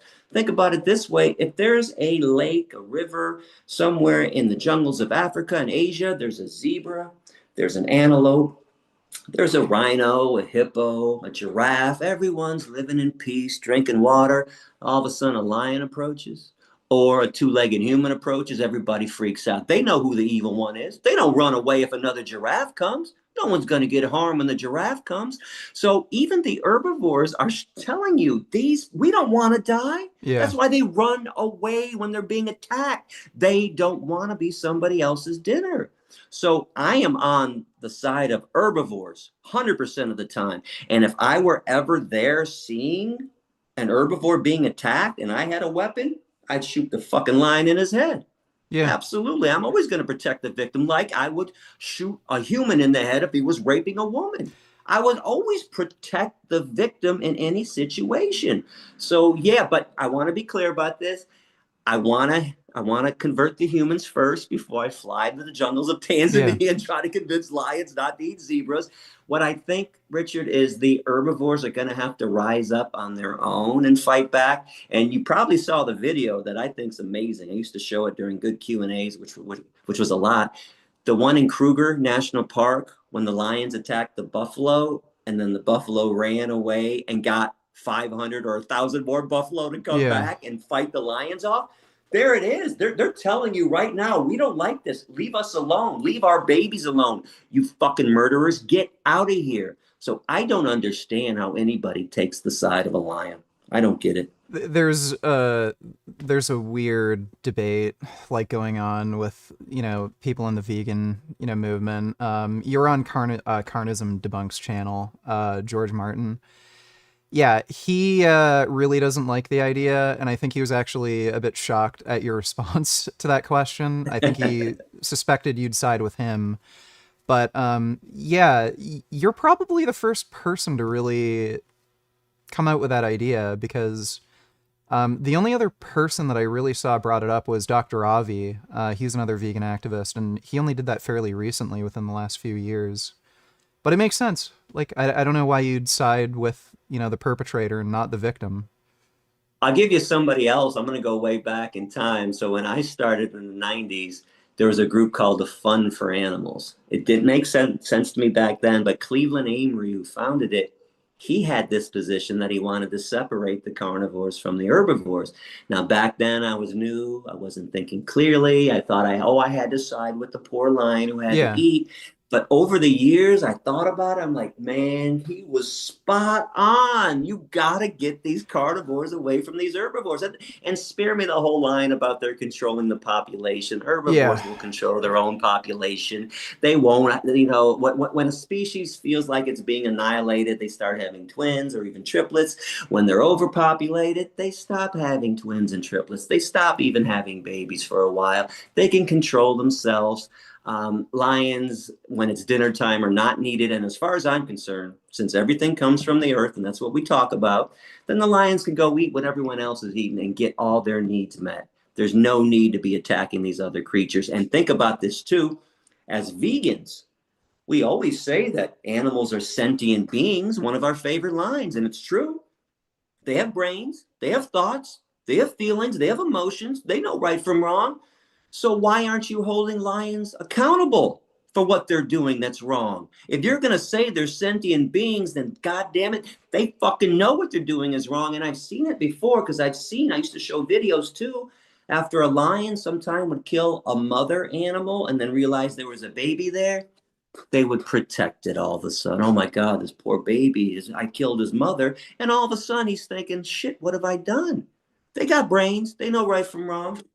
All of them do. Dogs, cats, I lions, hyenas. I've They're seen smart. yeah, I've seen some weird situations like that. And yeah, I do think they do have some degree of moral agency or some sort of concept Sure. of right and wrong. Why not? Yeah. And as far as your like communist question, the left wing has been infected with communist ideology, I think especially since TikTok has come out. Um, left-leaning, political positions, they're generally more tailored towards social services, providing free healthcare, stuff like that. But what you're seeing recently is a lot of people straight up supporting communism, and some of these, ideas made by Karl Marx of the proletariat rising up against the bourgeois class, seizing means of production, stuff like that. But yeah, there you go. Thanks for the donation, Emmanuel. Dart Vegan donated $5. Hey there, being vegan since 2014. I live in the Azores. I'm the only vegan in the island I live on. We have a heavy bullfighting and meat culture. I'm always fighting for animals, but it is hard being ridiculed. You Get know, out there more, man. You got to make some more vegans. You can't be the only ones. Preach. Get in the school system. Do yeah, something more, man. I mean, there's gotta be some people somewhere that will Right. listen to you. There's gotta be. And And, be a leader then. yeah, That's a great opportunity. You be the leader in your area. yeah. And Bring veganism there. Yeah. I think there's a weird, quirk about human happiness that I think a lot of people don't understand.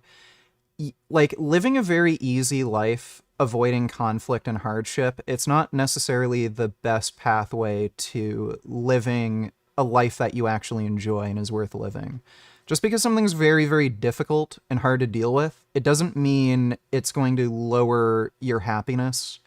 I think pushing through hardship and doing something that's difficult, like, withstanding ridicule, if you're fighting for something that you really care about and believe in, even though it's difficult to fight for that, I think you're going to be much better off mentally in the long run, than if you just kind of sat back, stayed at home, and then you have this like thing eating at you where, again, you're not pushing your values out into the world and really making a difference. So I wouldn't be too worried about, there's a balance obviously that you need in your life, and we're gonna talk about burnout in a little bit, but yeah, don't be afraid of some criticism and pushing through some hardship with your activism. I think there's a healthy dose of hardship that everyone needs. But thanks for the Don't give up donation. so easy. You Yeah. got to fight through it, man. Fight through it. Don't be throwing in the towel so soon. Come on. You got to Yeah. fight harder. Nicholas donated $3. Gary, saw your speech 8 years ago on Facebook and turned vegan on the spot. I'm now an activist for WTF Belgium. I turned my ex into a vegan and my girlfriend into an activist. Same for my cats and dogs. See you in Cologne. All right, well, nice. Thanks for Awesome. the donation, Awesome, Nicholas. man. Axel donated $3. This question is for Gary. May I also get a conversation with you? I would love advice to get into street activism. Really need to do this full time. Who would you say I should hook up with? No more donos. I love you all unless you aren't vegan. Hook up with Anonymous for the Voice List. Start a chapter in your area if you don't have one already. I got to tell you, I'm impressed. They are warriors, soldiers. They basically took my classroom lecture and condensed it into a 3 to 5 minute interaction with people. And I am impressed. And it's kind of funny to me, too, because I started off as a street protester in the late 90s and decided to take my street protest to the classroom. AV did it in reverse.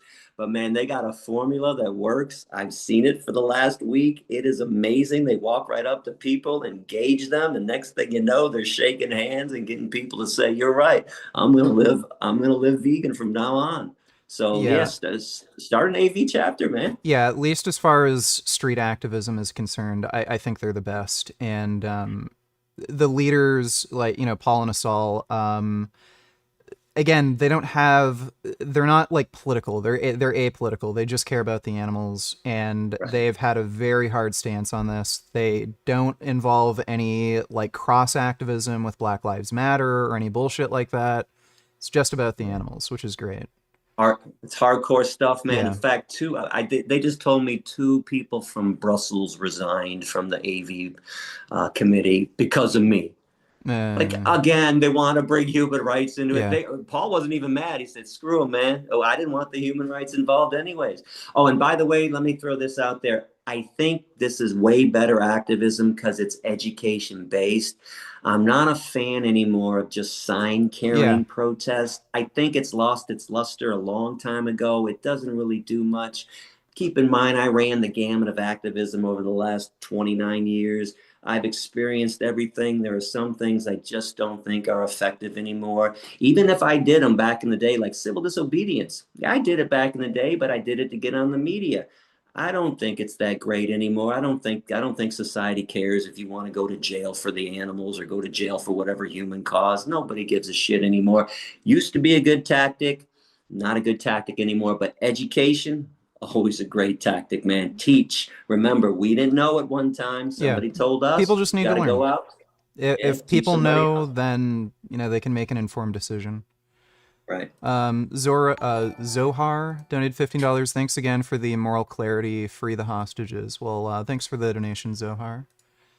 Ben Boy donated $2. Most leftists are performative and don't actually care about oppression. If they did, they would stand up for the animals instead of contribute to their suffering daily. Yeah, absolutely. Again, they're the type of people to post on Instagram, and then I've done my good deed for today. That's all they do. And then they just whine and complain if you're doing something, they don't like. The Marco, armchair activist, yeah, right? yeah. Marco Ortiz. Complain about everybody else, but don't do anything. Yeah. Marco Ortiz donated $10. Thank you, Gary, for all that you do. My family and I have been vegan for 8 years now, thanks to your famous speech, and we are so happy you're back. Well, thanks for the donation, Marco. Guy donated $10. I'm a meat eater, and I recently had to bury my parrot. I've never cried so much before, and I can't cause any more suffering to animals. Are there any useful tips you guys can give someone who wants to start cutting out all animal products?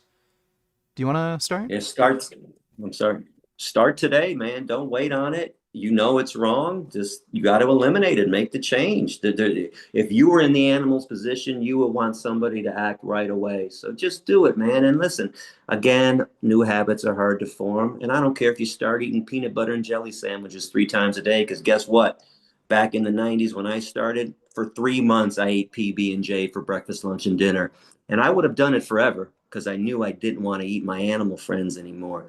But venture out. You don't have to live off PB&J. There's a lot of stuff to eat out there. And by the way, when it comes to losing a companion animal and the parrot, I empathize, man. In fact, I'm at a position where I haven't had a companion animal since Doyle passed away about 6 years ago. I can't handle the death anymore. It's just destroying me when I have to see this last moment. And I know I shouldn't focus on the last moments and I should focus on the life. But it's tough after 29 years, not only seeing my dogs pass away, all the animals that I befriended at Sasha Farm. I just have a really tough time dealing with death nowadays. Now, I do love the wild animals in my backyard. I've set up my backyard. It's a paradise. I actually dug a 30-foot trench connected to the sump pump. So when it pours out the water, all of a sudden the squirrels and the birds come. I got a groundhog living back there. I got a rat living Nice. back there. I think this year there are about 6 or 7 bunny rabbits with some babies. Never saw a baby bunny before this year, by the way. They're adorable. Yeah. So I love all the wild animals that I have in my backyard, but it's just hard for me to bring an animal into my house these days. I'm not advising people not to go rescue and save. I'll always find a dog or a cat a home. If people contact me, I'm like, hold on, I'm not going to take them, but I'll find a home somewhere else.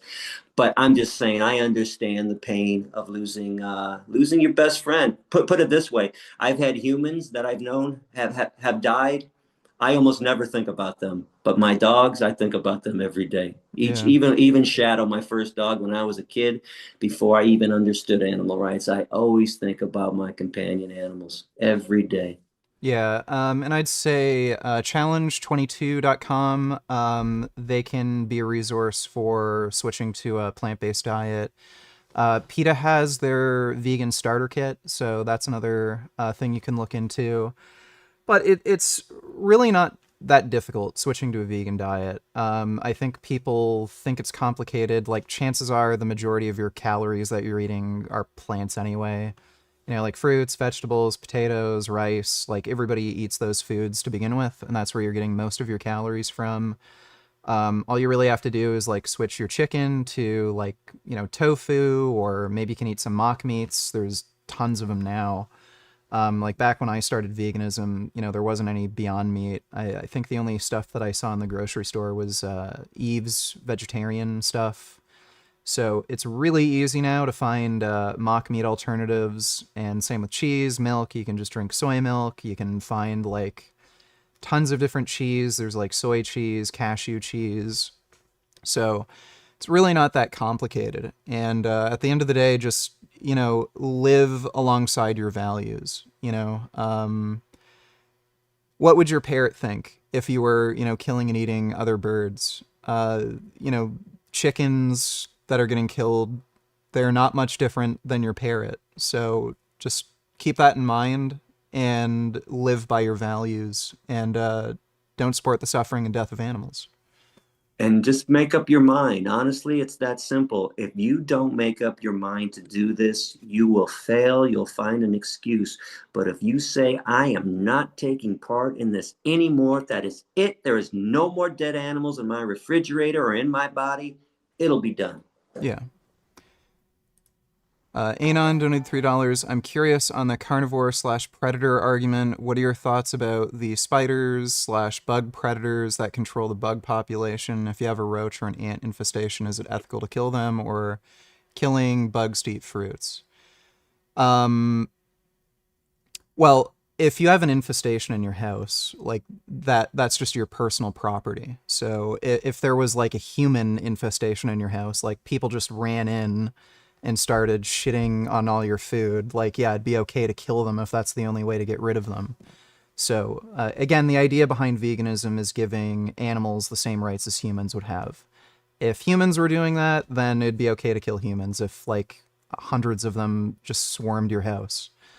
And as far as killing carnivorous animals, like including like spiders, it's basically a calculation of whether or not it would reduce rights violations. So like spiders do also kill insects that kill other insects and even humans. Like mosquitoes, spiders trap mosquitoes, and those kill human beings. So it might not necessarily be a good idea to kill spiders or other bugs like dragonflies. I know they eat a lot of mosquitoes. But yeah, as far as, animals like lions, tigers, wolves, probably don't want them around because, they're just killing things. Thanks for the donation, though, Gary. Hope that helps. Just to piggyback on what you were Or saying, Anon. Richard, too, if you're being attacked, self-defense is a justifiable reason Yeah. to kill anybody. And again, yeah, if your house, 100 people ran into your house, listen, I got a 9mm next to my bed. At 20 people run into my house, I'm discharging it. I'm unloading on everybody. This is my property. Now, I always try to find out the source of where the infestation is coming in. You want to do that. You want to block that off to prevent it from happening. Keep in mind, they're not just walking in through the front door. You got a hole in your house somewhere. Fix that hole in your house, and then you're going to solve the problem as well. Yeah. Find the source. Yeah. And spiders in my house get caught and let outside. It's weird because I kind of have a spider phobia. I think a lot of people do, but the more I get into veganism, 29 years, I'm fascinated with the insect world right now, and I find them to be pretty cool creatures. Yeah. They are. So Gary the Best donated $3. Thanks for all the work you've done, Gary, and I'm glad to see you back. Out of all the activism that's come after, out of all the activism that's come after you, I still think your education-based lectures have been the most effective. Your message is strong, and you have an entertaining personality. Well, thanks. by the way, thank you very much. And I just want to say it is the only positive thing I've given to the planet.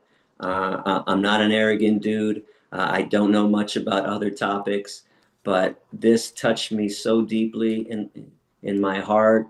I had to explain it to everybody, and I spent years trying to come up with the best way to explain it.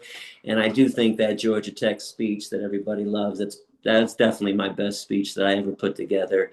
And that's my gift to the world, to try to open people's eyes. Yeah. So thank you everybody for, by the way, listening to that. And hopefully you all keep the doing people. it. You're a very, very convincing person. And anybody sensible listening to you, they take you seriously. So hopefully you keep doing it. Osman Dorelli donated $10. Great to have you back, Gary. You have been greatly missed. Richard, you are looking hench. You are both inspirational. Thank you for doing what you do for the animals. Thank you, Osman. Axel Fuzz donated $3. Question for both of you. What are your thoughts on dog training? I'm an aspiring dog trainer and wonder about the ethics of training dogs to do certain things. My opinion, it benefits them, keeps them safe and confident within themselves.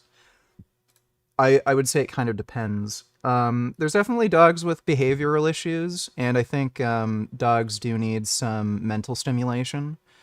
So if it's something that's fun for them and not stressful, and you're using positive reinforcement, it's a good thing. If you're training them to, I don't know, be police dogs where they could get in harm's way and get shot by a criminal or something, that is almost certainly morally wrong, because I don't think a dog can consent to putting themselves in that form of danger. And a lot of the training isn't just positive reinforcement. I know for a lot of dogs that are involved in security, they actually beat them to make them more aggressive.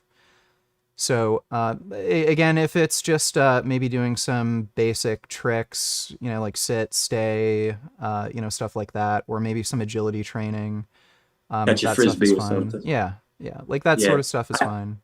But I agree with what Richard says. And let me just throw one thing out there, too, that a lot of people miss. The leader dogs for the blind stuff is bullshit. yeah, And I'll tell you what opened my eyes to this is I was given a lecture in New York City, I want to say at City College.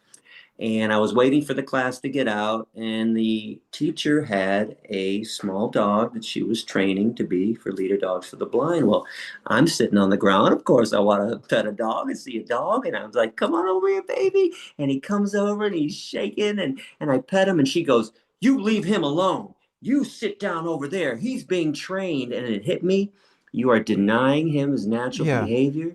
He wanted to come over and say hi, yeah. get some belly rubs, a tushy slap. So leader dogs for the blind is absolute nonsense. Well, And listen, especially I'm now not, we have I cell don't, phones. Like, yeah. Well, what you know what? That's a good job for a human being. yeah, I think Chris Rock had a joke about that. That's a good job for some human being. Just have somebody lead seeing them eye around. midgets. Don't Yeah, yes, the midget thing going. Yeah, watch out. Step into some shit. Take a step to the left. That's a good job. yeah. But leave the animals out of stuff like that. Dogs, for the most part, seem to want to please us. I don't know why, but like frisbee catching, I used to do that with my dog, or whatever it is. If it's fun and it's happy, that's okay. But you're dead right about the police dogs and stuff, and putting them in harm's way. Then they won't even give them a vest on top of it. I think they How do about have all the bulletproof dogs? vests. I'm pretty sure Huh? that I think some of them do. Some of them do, but not Yeah, all of them. Like yeah. they're always doing fundraisers. Like, wait a second, you're not doing fundraisers for the cops and their bulletproof vests. Fuck a fundraiser. If you're going to use them, at least give them protection. But that's still nonsense. I don't want them in that situation. And think about the 9/11. You know how many dogs? They said hundreds of dogs were dying because they had them out there sniffing for humans that were alive, and they wouldn't even give them protective footing. They were cutting Oh, their feet and right. bleeding to death. Yeah, Absolute nonsense. yeah, Again, but this is back to the humans are more valuable bullshit argument, and the animals don't count. So the dogs can sacrifice their lives for the humans. I say opposite yeah, bullshit. yeah. Humans need to sacrifice their lives for the animals. I'd agree. Chadank made a really big donation. Chadank donated $100. Hi Gary, hi VG, go vegan everyone. Well, thanks for the big donation. Really appreciate Thank you. that. Thank That's you. it's all going to Sasha Farm. So Yes. really appreciate that. Vegan cat food donated $3. Are we getting into the vegan cat food topic soon? Sure. We can pretty much start now. But thanks for the donation, vegan cat food. One more donation. Ben Boy donated $2. Gary, can you adopt me since my real parents are animal abusers and won't go vegan? I don't know. I don't know about that. Maybe you could just find some vegan friends, Ben. But thanks for the donation. Yeah, so wanted to talk about this with you a little bit. There's a lot of like fake vegans. Simnet Nutrition, he's some fitness jackass on YouTube. Claims to be vegan. He feeds his cats meat. If you go on any vegan forum on like Reddit or something and you bring up vegan cats, holy fucking shit, that's the easiest way to find out if somebody's a fake vegan or not. I had a cat named Prismo. He died last year, had nothing to do with his vegan diet. He ended up getting an infection in his paw, and then it caused kidney damage, and he died from that. But my current cat, Gummy, he's been on a vegan diet. I adopted him, I think, when he was about 8 months old, and it's been about a year since I got him now, so I think he's close to 2 years. Totally healthy. He's huge, just monstrous cat. Weighs 15 pounds. Really big, strong, muscular kitty.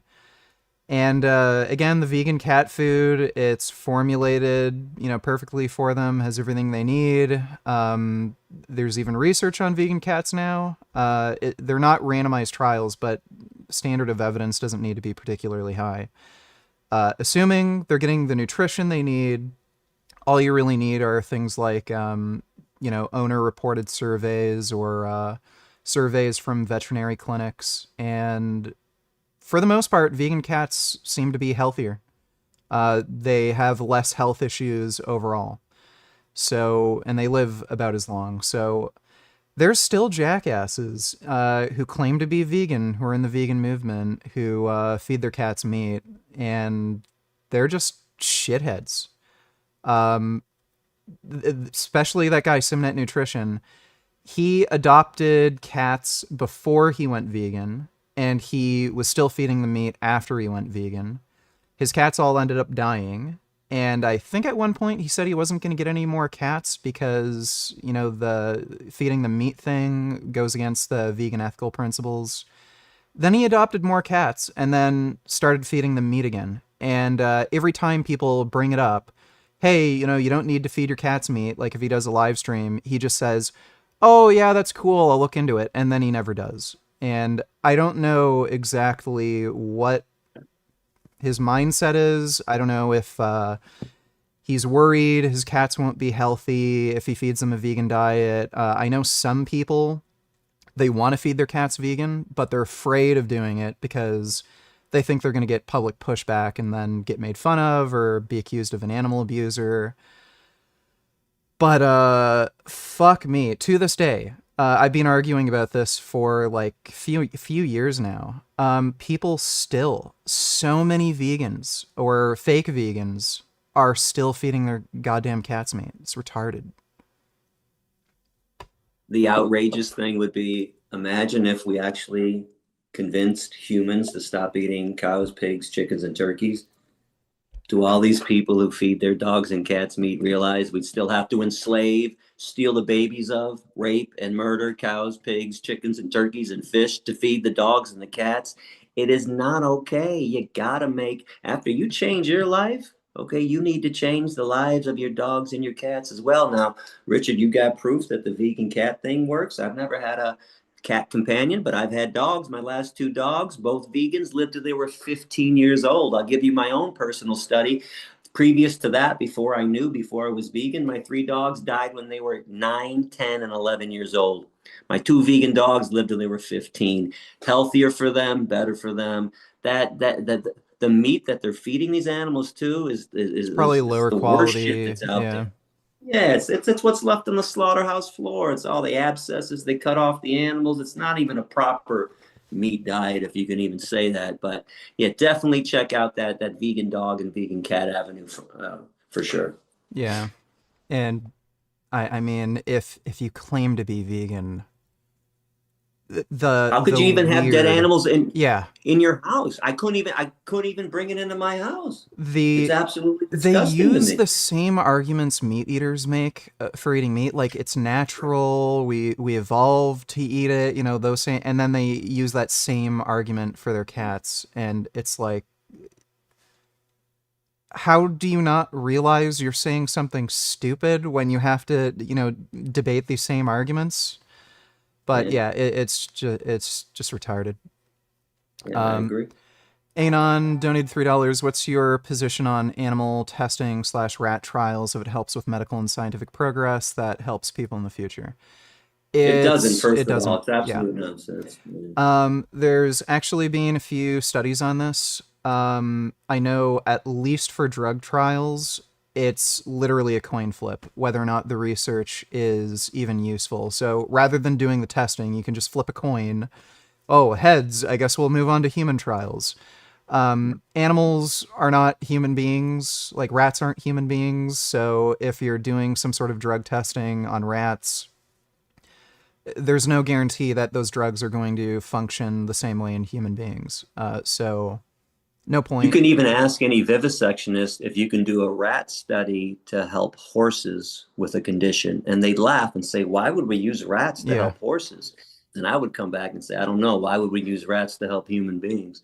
or any other creature. It's absurd. The only creature that would benefit would be the same creature that they're researching on, but then you have ethical dilemmas too. I don't think one rat should have to die to help 50 or 100 other rats. I just don't believe that stuff. But vivisection is barbaric. Yeah. It is archaic. It is outdated, outmoded in this day and age with cellular biology, molecular biology, and now we got the AI stuff. This is where the advancements are coming in Yeah. human-based clinical trials. The animal research is complete and utter bullshit science. It has no bearing on human health whatsoever. Yeah. So even if there was a situation where animal testing could actually be useful and applied to, research in humans, still unethical, like name the trait that's lacking in animals that if lacking in a human being would justify that sort of inhumane treatment in the human being. And think about this too. And we talked about this several times on your show already. It's back to human supremacy. Yeah. Why in the world should a rat, a pig, or a dog have to die for a human being? People have to stop thinking the world revolves around us. It does not. We are a scourge to this planet, and our lives are certainly not more important. In fact, the way I see it, they're less important than the animals. Well, humans are fucking cowards. If you want to benefit humanity and advanced research, okay, well, donate yourself. Get vivisected. I was going to say, listen, I'm not opposed to using other beings to help other beings. In fact, yeah, I would gladly donate all the bodies of all the vivisectionists, or how about all the husbands and wives of all the vivisectionists, or how about all the child molesters sitting in prison? How about all the rapists sitting in prison? I will donate a lot of human lives, and you'll get some damn good results. Much better too. research. Yeah. The animals are 100% innocent in this situation. We can find 100% guilty human beings, or just human beings in general, because we suck in general. Yeah, go donate your life. If you have a son or a daughter that's sick and you really love your son or daughter, I'll tell you what, you donate your life to help your son or daughter if you love them so much. Yeah. Leave the animals out of it. They don't want to be sacrificed for your son and your daughter. Yeah. So I hope that answers your question. Thanks for the donation, Anon. Babe in the big city donated $30. Gary, I hope the future is a vegan world and people will look back and remember your impact. Both of you are inspirational and are great role models, showing just because you have a big heart doesn't mean you're soft. Yeah, absolutely. And I think that's what's great about your activism too, especially with a lot of men watching.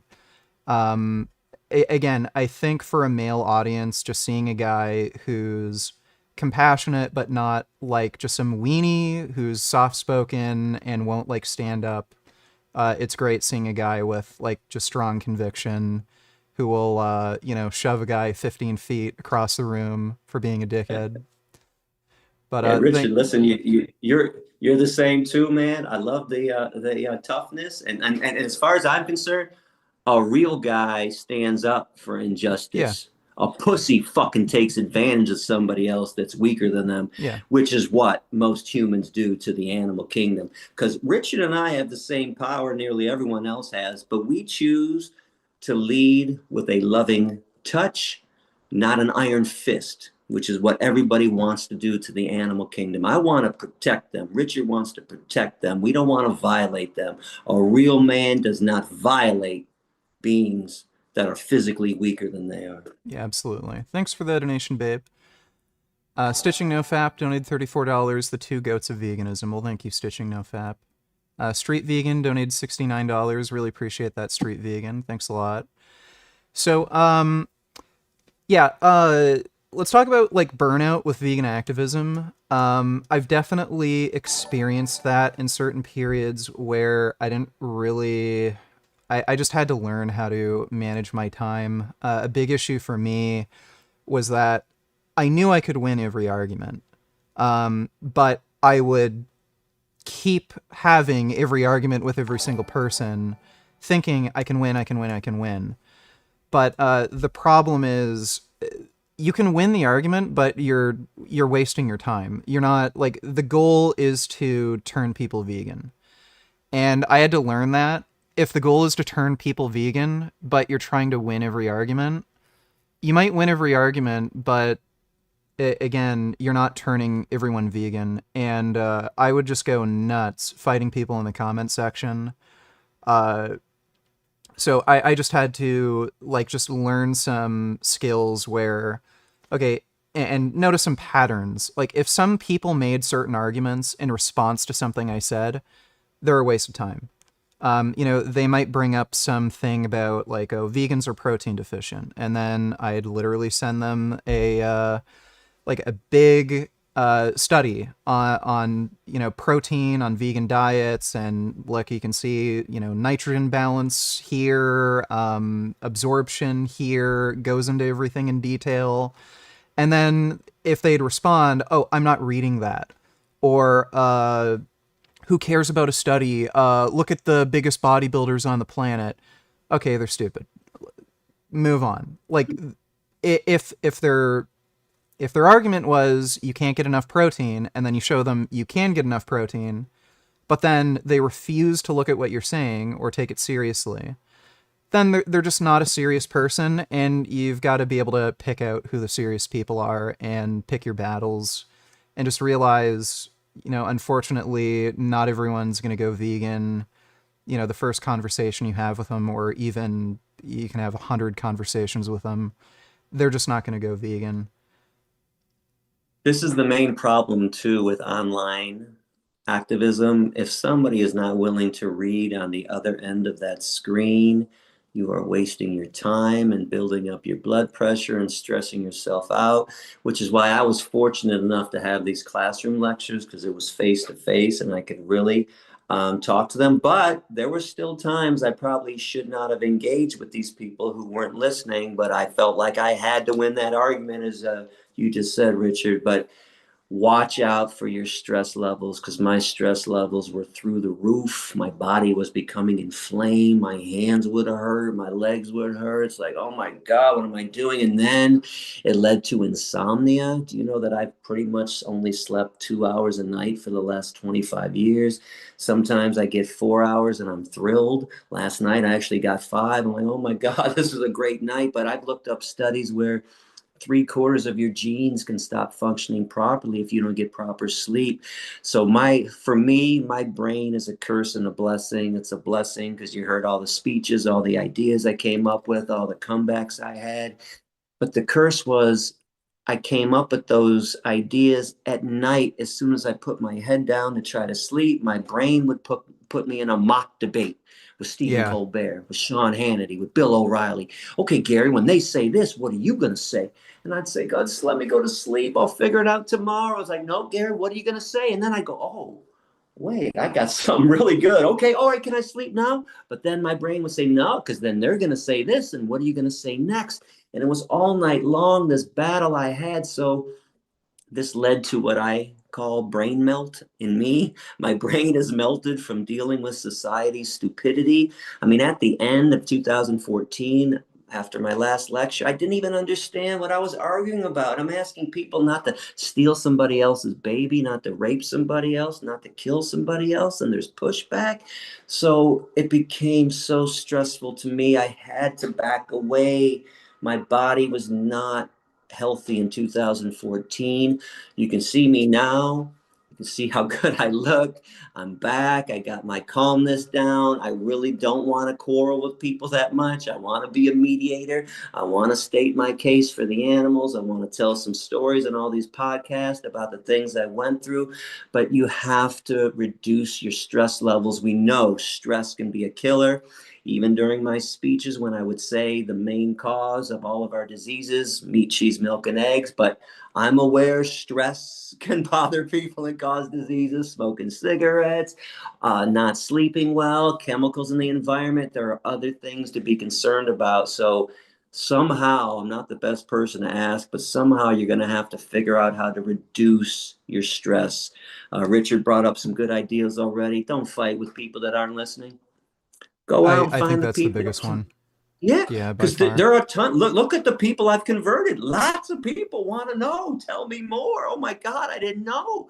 Somehow you gotta find those people, and then you won't have arguments. You'll just have questions, serious questions. Hey, actually, what should I eat tomorrow? I never minded those questions when they were serious, because I had them too. I'm like, oh my God, I would love to tell you what to eat tomorrow because my first 3 months were really peanut butter and jelly. I can help you out now. So find the people that are listening, avoid those distractions, avoid those evil people that are only concerned with themselves, and your stress levels will definitely go down and you'll feel a lot better than I did in 2014, which is why I did have to step back. Yeah, and as far as finding people who are receptive and aren't going to give you like insane amounts of pushback, Nigerian scammers kind of do this. They deliberately send out emails. People question like who are they convincing? Like why are they saying something so stupid? They're doing it deliberately. It's not that they're stupid, they're smart. They're sending out really dumb emails that are obviously scams because people who, if they make a very elaborate scam that's kind of hard to detect, well, then these smarter people are probably going to catch on at some point. You're going to ask like a question like, why do I have to send it to this account? Like, why is there so many spelling errors here? This doesn't really sound right. And then they're going to waste hours and hours of their time. So they send out these emails that have really bad spelling, like stupid situations that don't make any sense. Why does a white person have family in Africa? They do this because if somebody falls for it, well, they're the type of person who's going to fall for the scam, and then they're not going to waste their time. They're just going to get the money real quick. I think you can employ a similar strategy with veganism. And a lot of people try to be as friendly as possible, like non-hostile. I know there's like a lot of these kind of pick-me vegans who say, don't shame somebody for eating meat. You know, they don't know any better.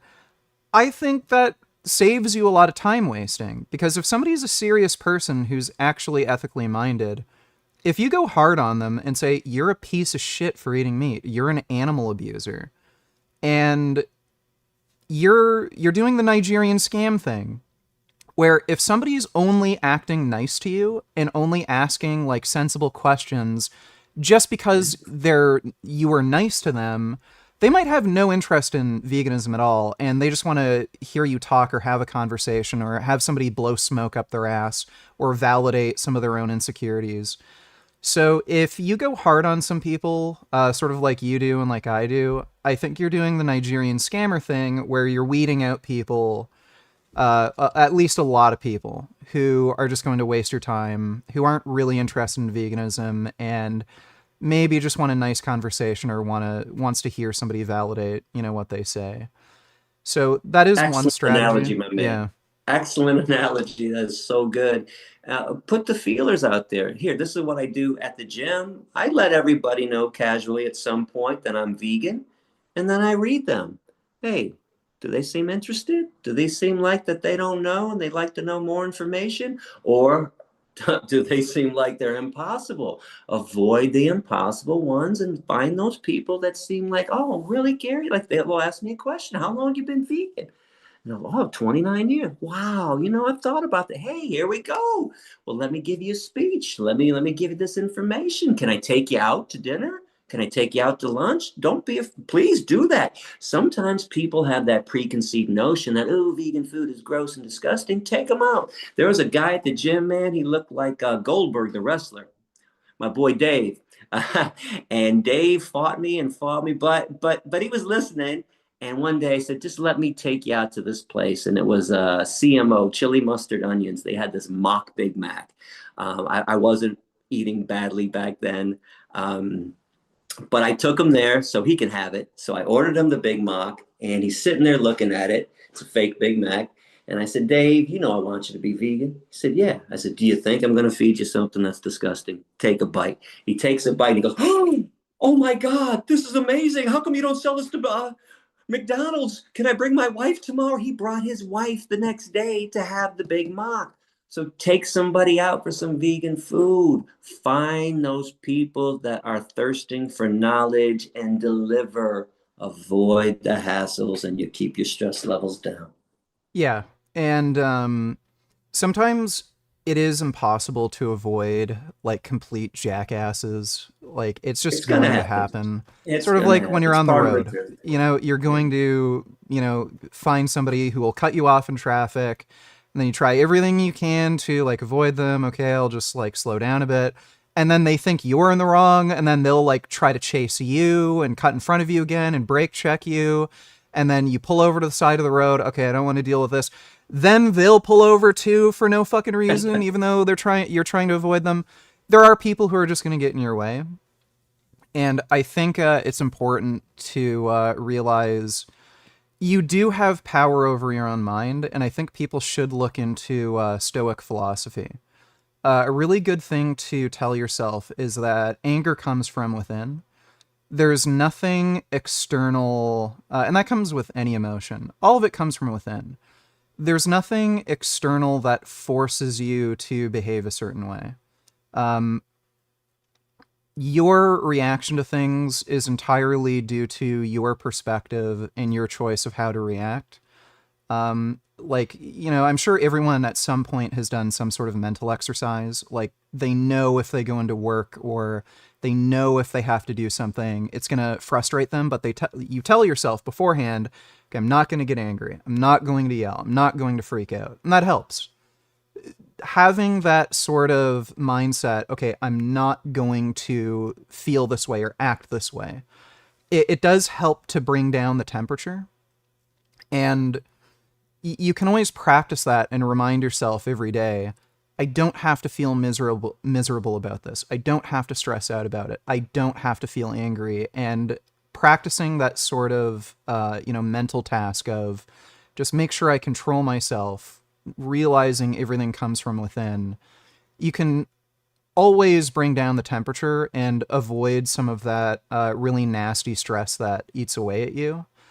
And you also mentioned, like, when you tried to sleep, you'd always run these scenarios in your mind, like, okay, but then he'll say this, but then he'll say that.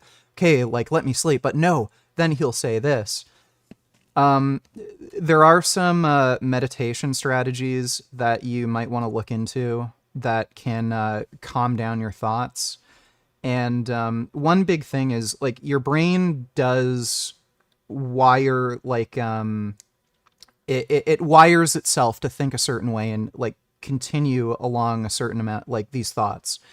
If you're kind of involved in activism, like, all day, every day, you're wiring your brain to just constantly think about it. And then by the time you try to sleep, it's still going to be there. So breaking up some of your habits and some of your mental energy.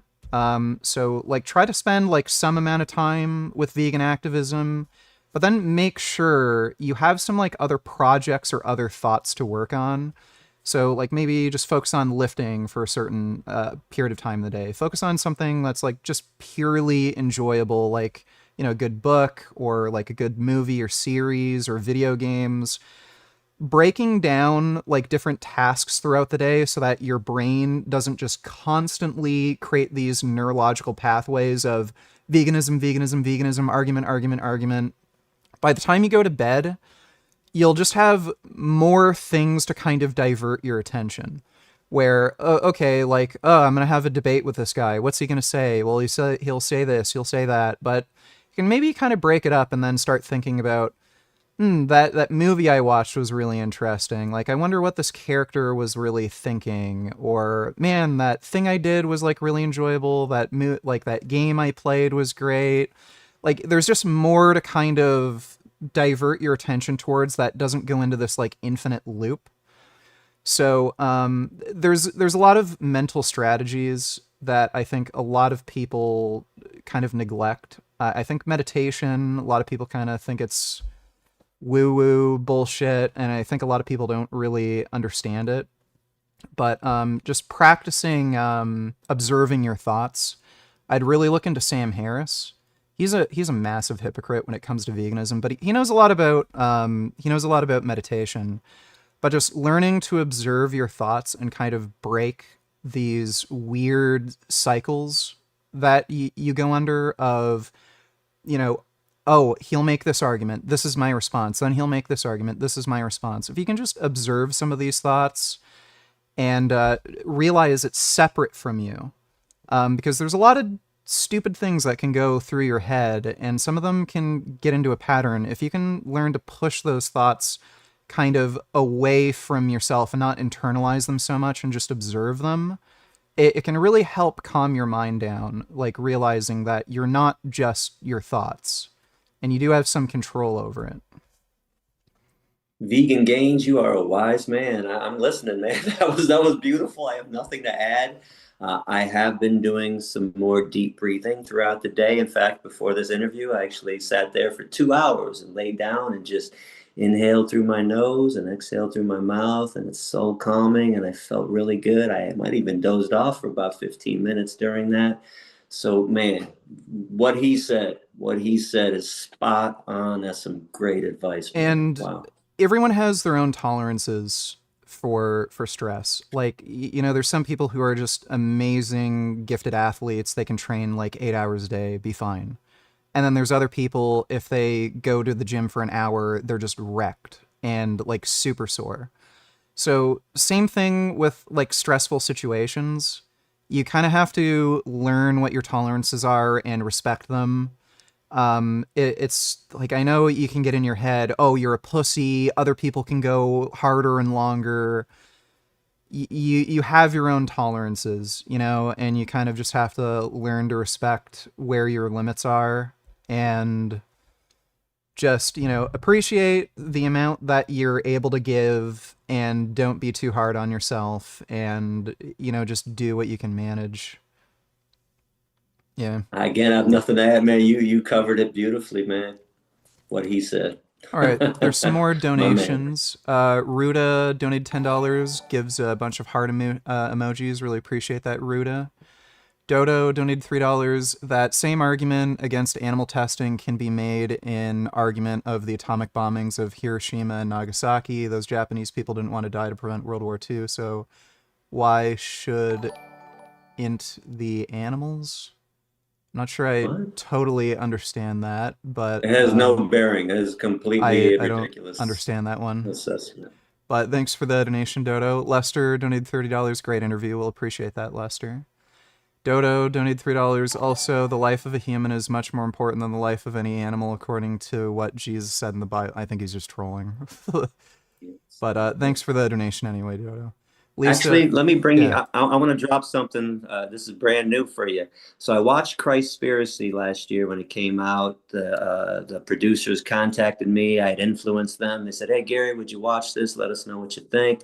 As I'm watching this, I realized something that, first of all, humans have stolen everything from the animals, right? We steal their skin, we steal their babies, we steal their flesh, we steal their lives. I got news for you. We stole something else from them. Where was Jesus born? And I don't mean a city. He was born in a manger. He was born in a barn. Who lives in a barn? Animals, not humans. Jesus' last act before he was crucified, he opened up the cages at the temple to let the animals who were going to be sacrificed free. He was an animal liberationist, and he was killed for that. Shocking. They killed him for being an animal liberationist. Well, I got news for everybody. We stole their Messiah. He didn't come here for humans. He came here for the animals to save them. You should get into the real teachings of Jesus, the gospel of the Nazarenes. The Nazarenes were a strict sect of vegans. They were descendants from the Essenes, descendants from the Pythagoreans. There's a clear line there, but I got news for everybody. Jesus did not come for us. He came for the most oppressed and the most abused. He came for the animals. That's some brand I new knowledge for everybody. There's a Bible scholar that makes YouTube videos. I asked him a question about Christspiracy during one of his live streams, and he said he doesn't agree with Christspiracy. He said like he likes the idea, but it's not really supported by, you know, like historical evidence. I'm not sure. I'm not I'm not a Bible scholar, so I really wouldn't be able to push back either way on any of these ideas. But I think what people it's very easy with some of these old stories, or really any story, to kind of interpret them in your own way. I learned this from watching an interview with a movie director. There was a movie with Nicolas Cage that came out a while ago. I think it was Bad Lieutenant. There's these scenes in the movie where just inexplicably there's these iguanas that show up. It's about this corrupt police officer who got addicted to drugs, and inexplicably there's a few scenes with iguanas. And people like theorized what the iguanas represented in the movie. Like maybe it's a sign that he's just going insane, and like these iguanas are kind of a symbol for his insanity, and that's creeping in. There's some other ideas that it had something to do with like corruption or something, but the director was interviewed and he said, I just put them in. I saw an iguana, like they're shooting in Florida, and he said he saw an iguana and he thought it'd be cool to put them in the movie. So like all these people had these like complex kind of neat ideas of how like the iguanas fit into the movie and what they symbolized, and the artist himself who put them in the movie said, I don't know, thought it'd be cool.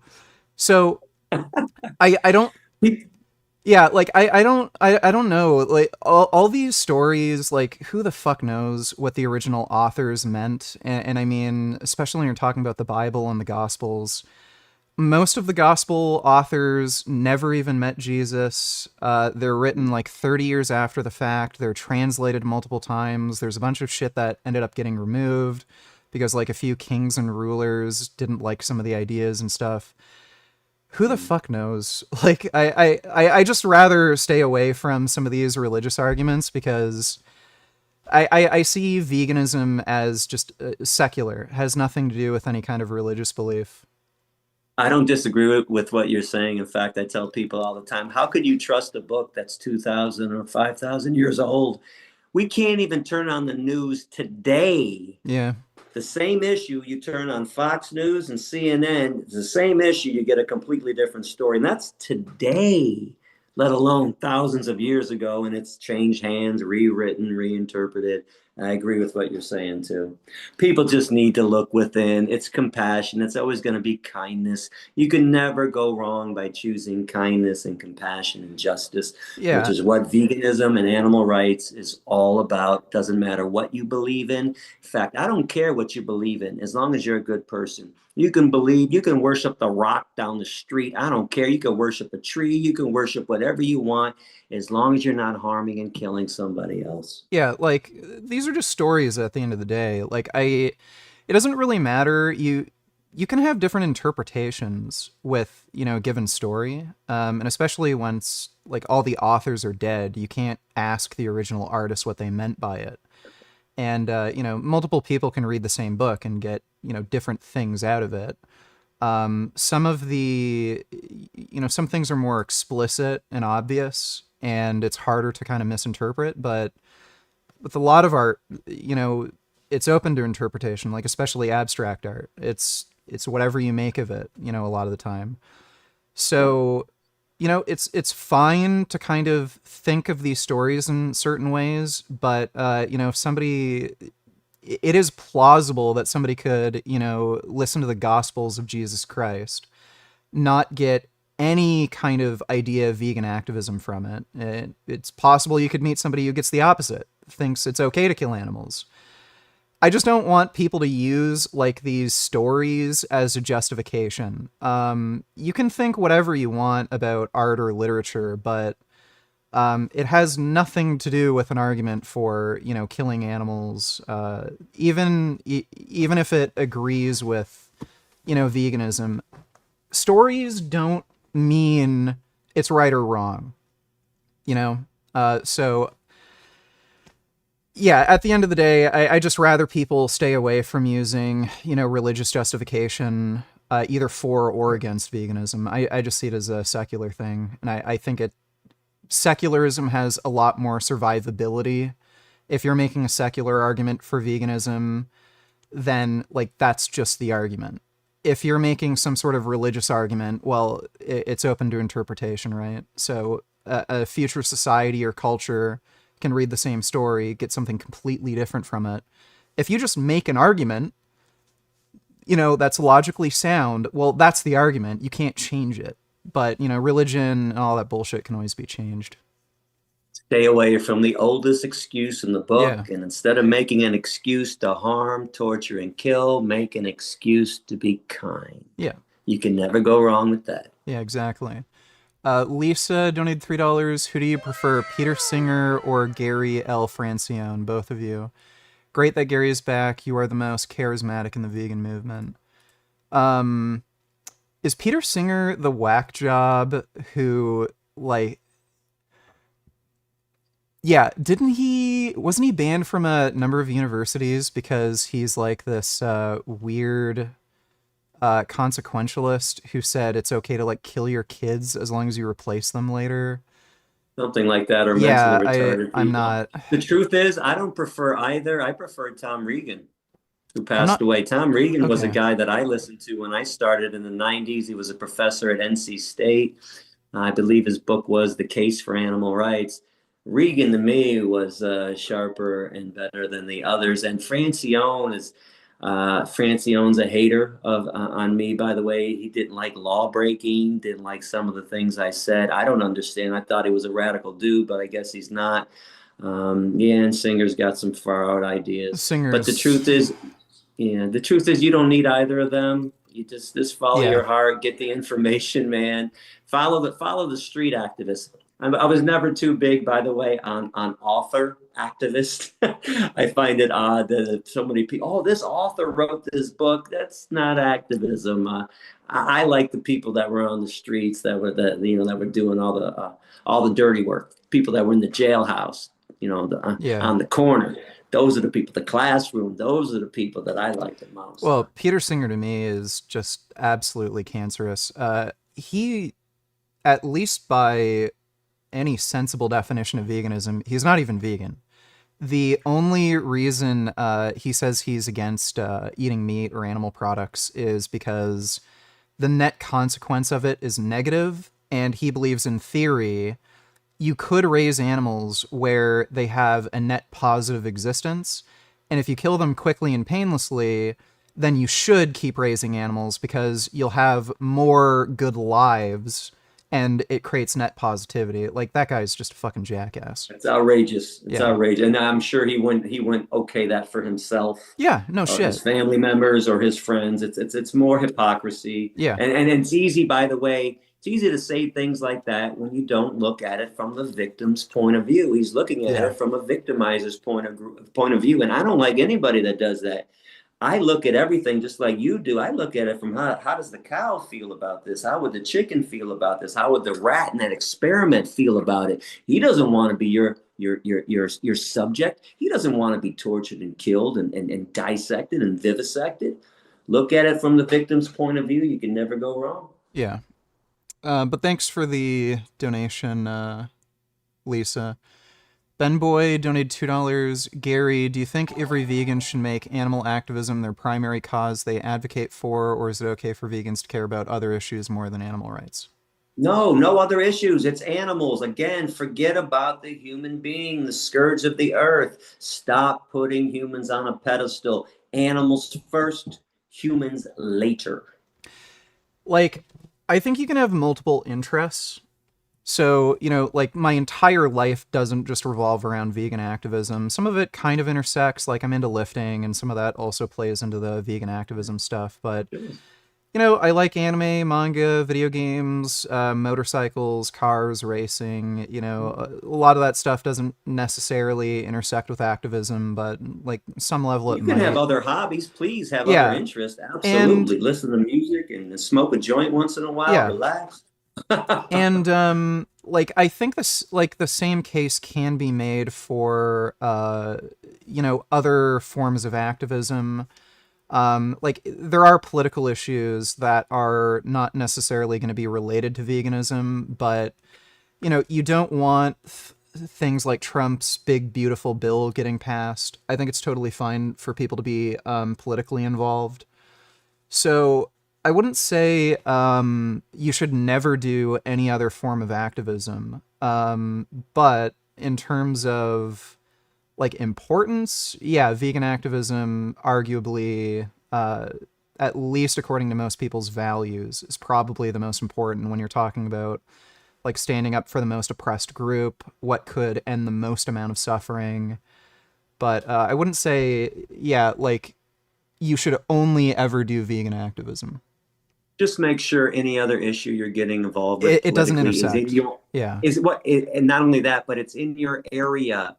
You can't affect what goes on in China and Russia and Israel and the Sudan if you're living in America or Canada or London.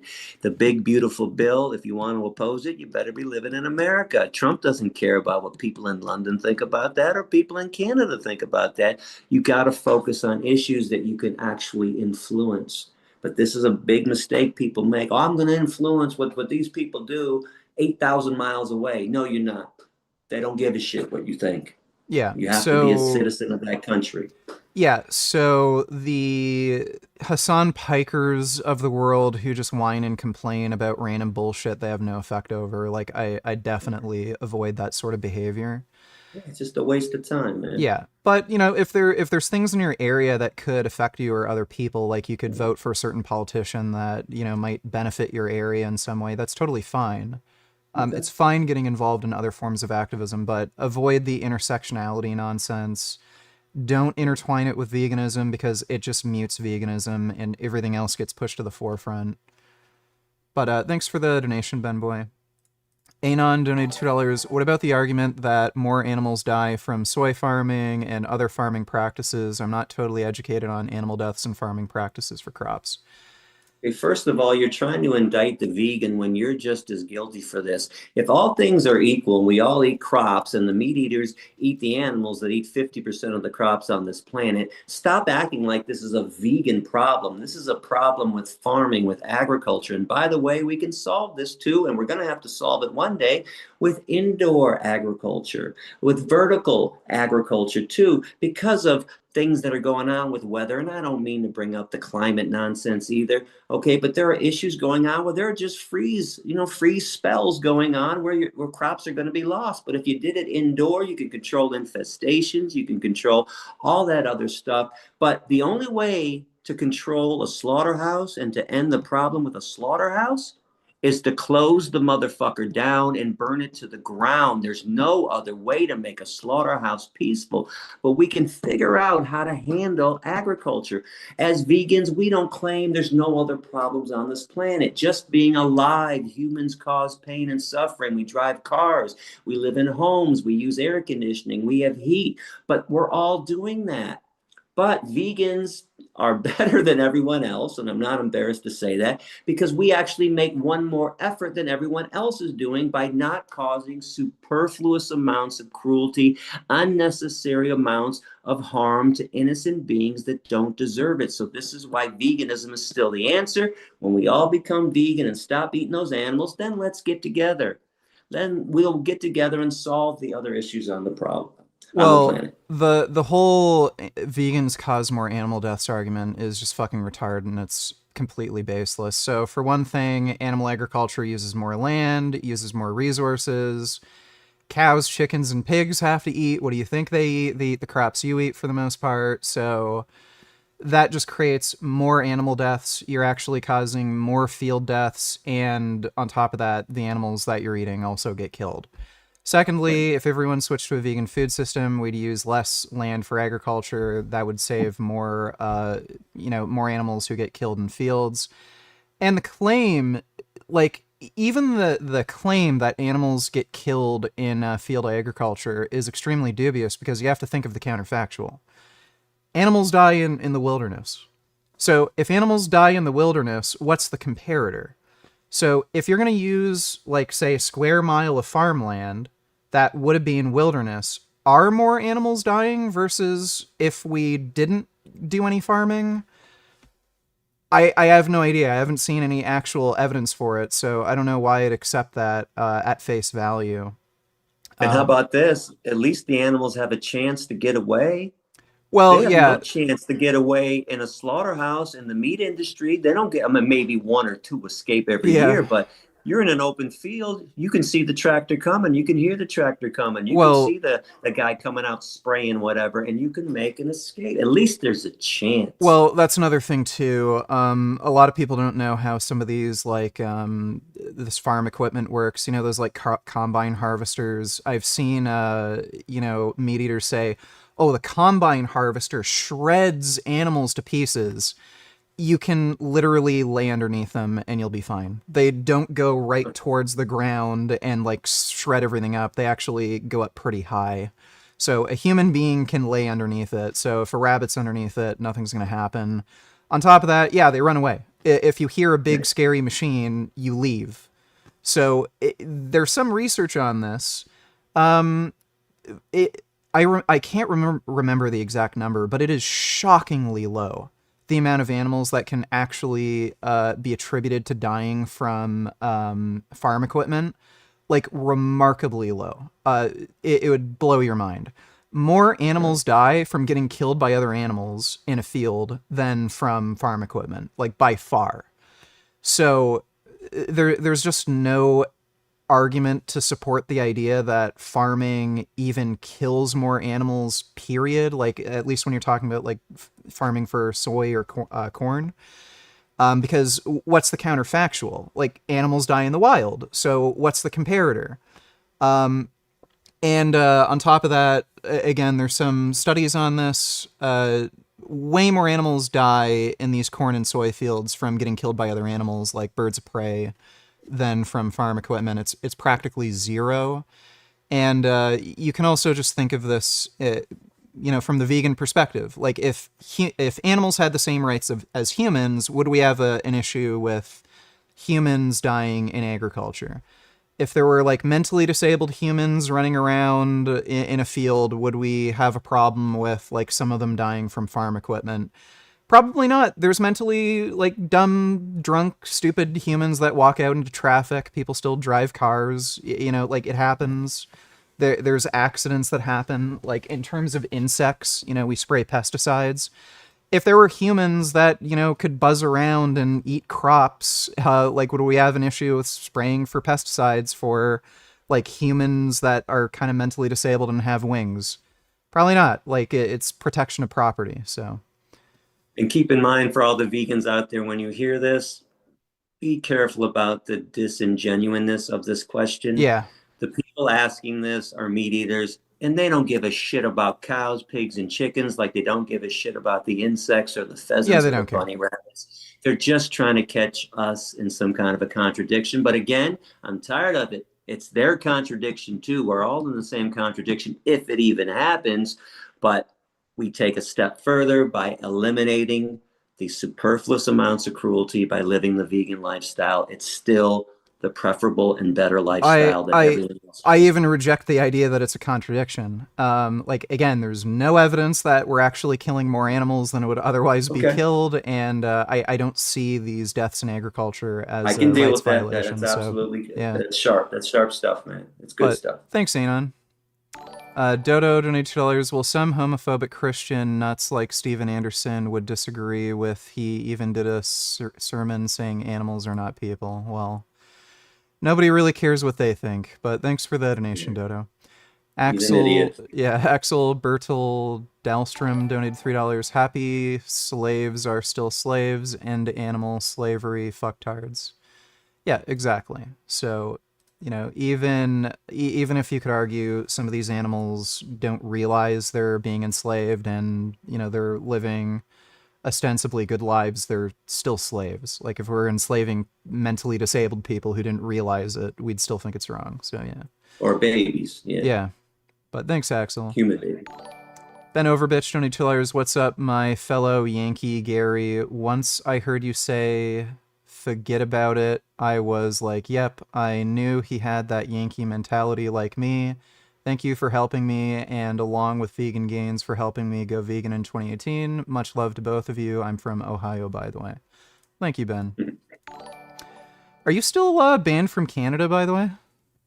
Yeah, actually, oddly enough, for some reason, I decided to call the customs border earlier this year and checked if I can get across. They looked me up and said, you are banned for life. Jeez. Now, what I don't know is London, the United Kingdom, also banned me, and they've invited me out to the veg camp out next year. I said, well, it depends. So I haven't investigated yet if that's a lifetime ban. Is that because of the Canada thing, the mink farm? It's outrageous. I disagree with why Canada banned me. I think they should understand what I was doing, but I get it. I went there.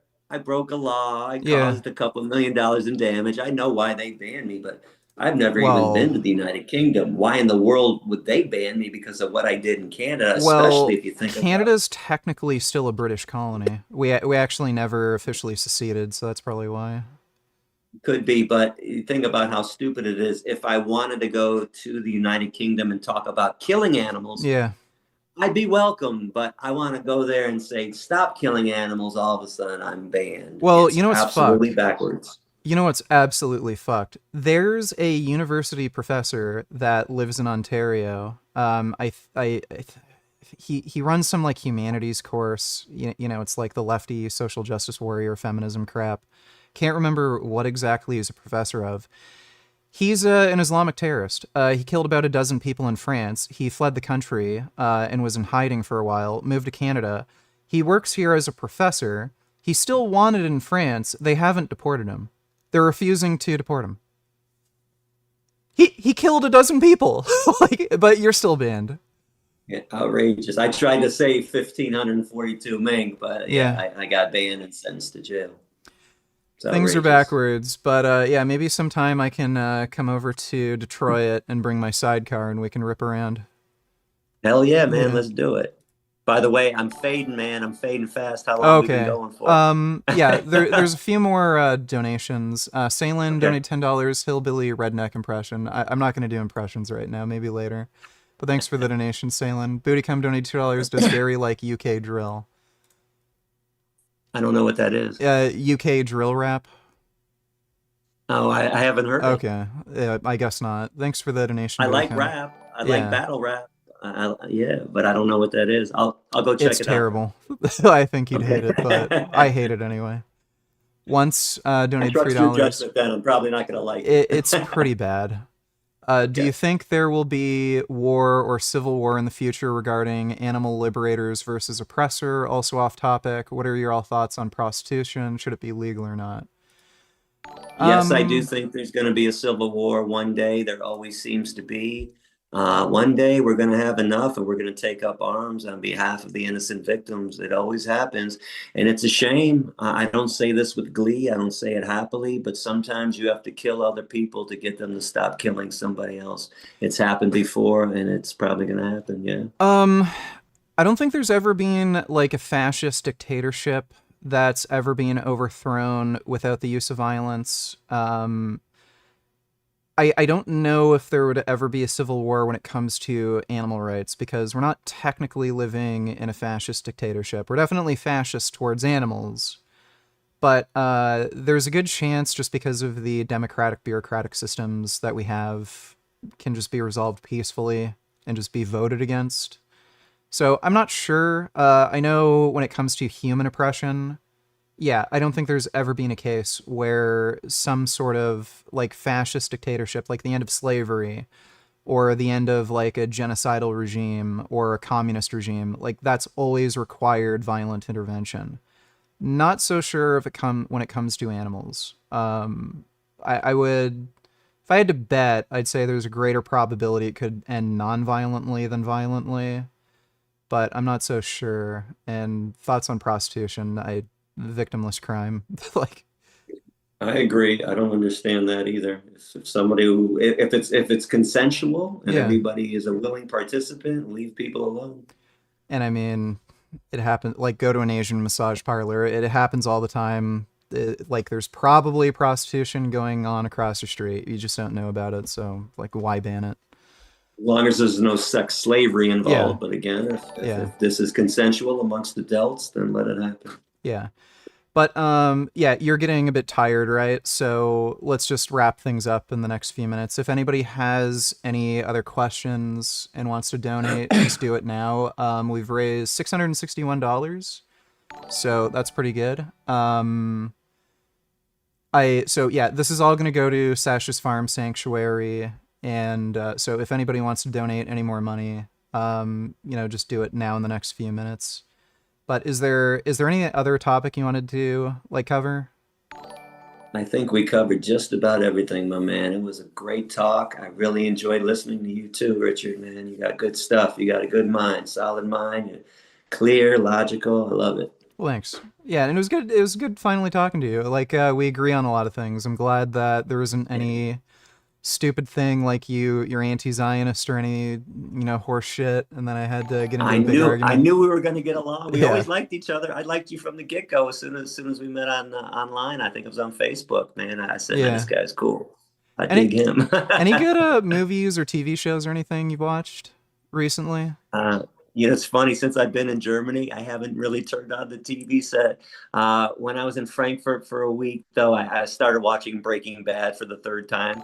Always a good episode to watch, but I really haven't been watching much lately. You I'm a YouTube guy. into right? You into anime at all? No, I'm not. No. No, There's no. one.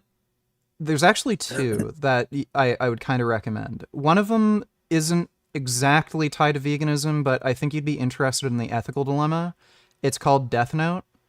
It's kind of an Okay. anime for people who aren't into anime. It's sort of like it's a supernatural crime thriller, and it's about a book where if you write anyone's name in it, they die.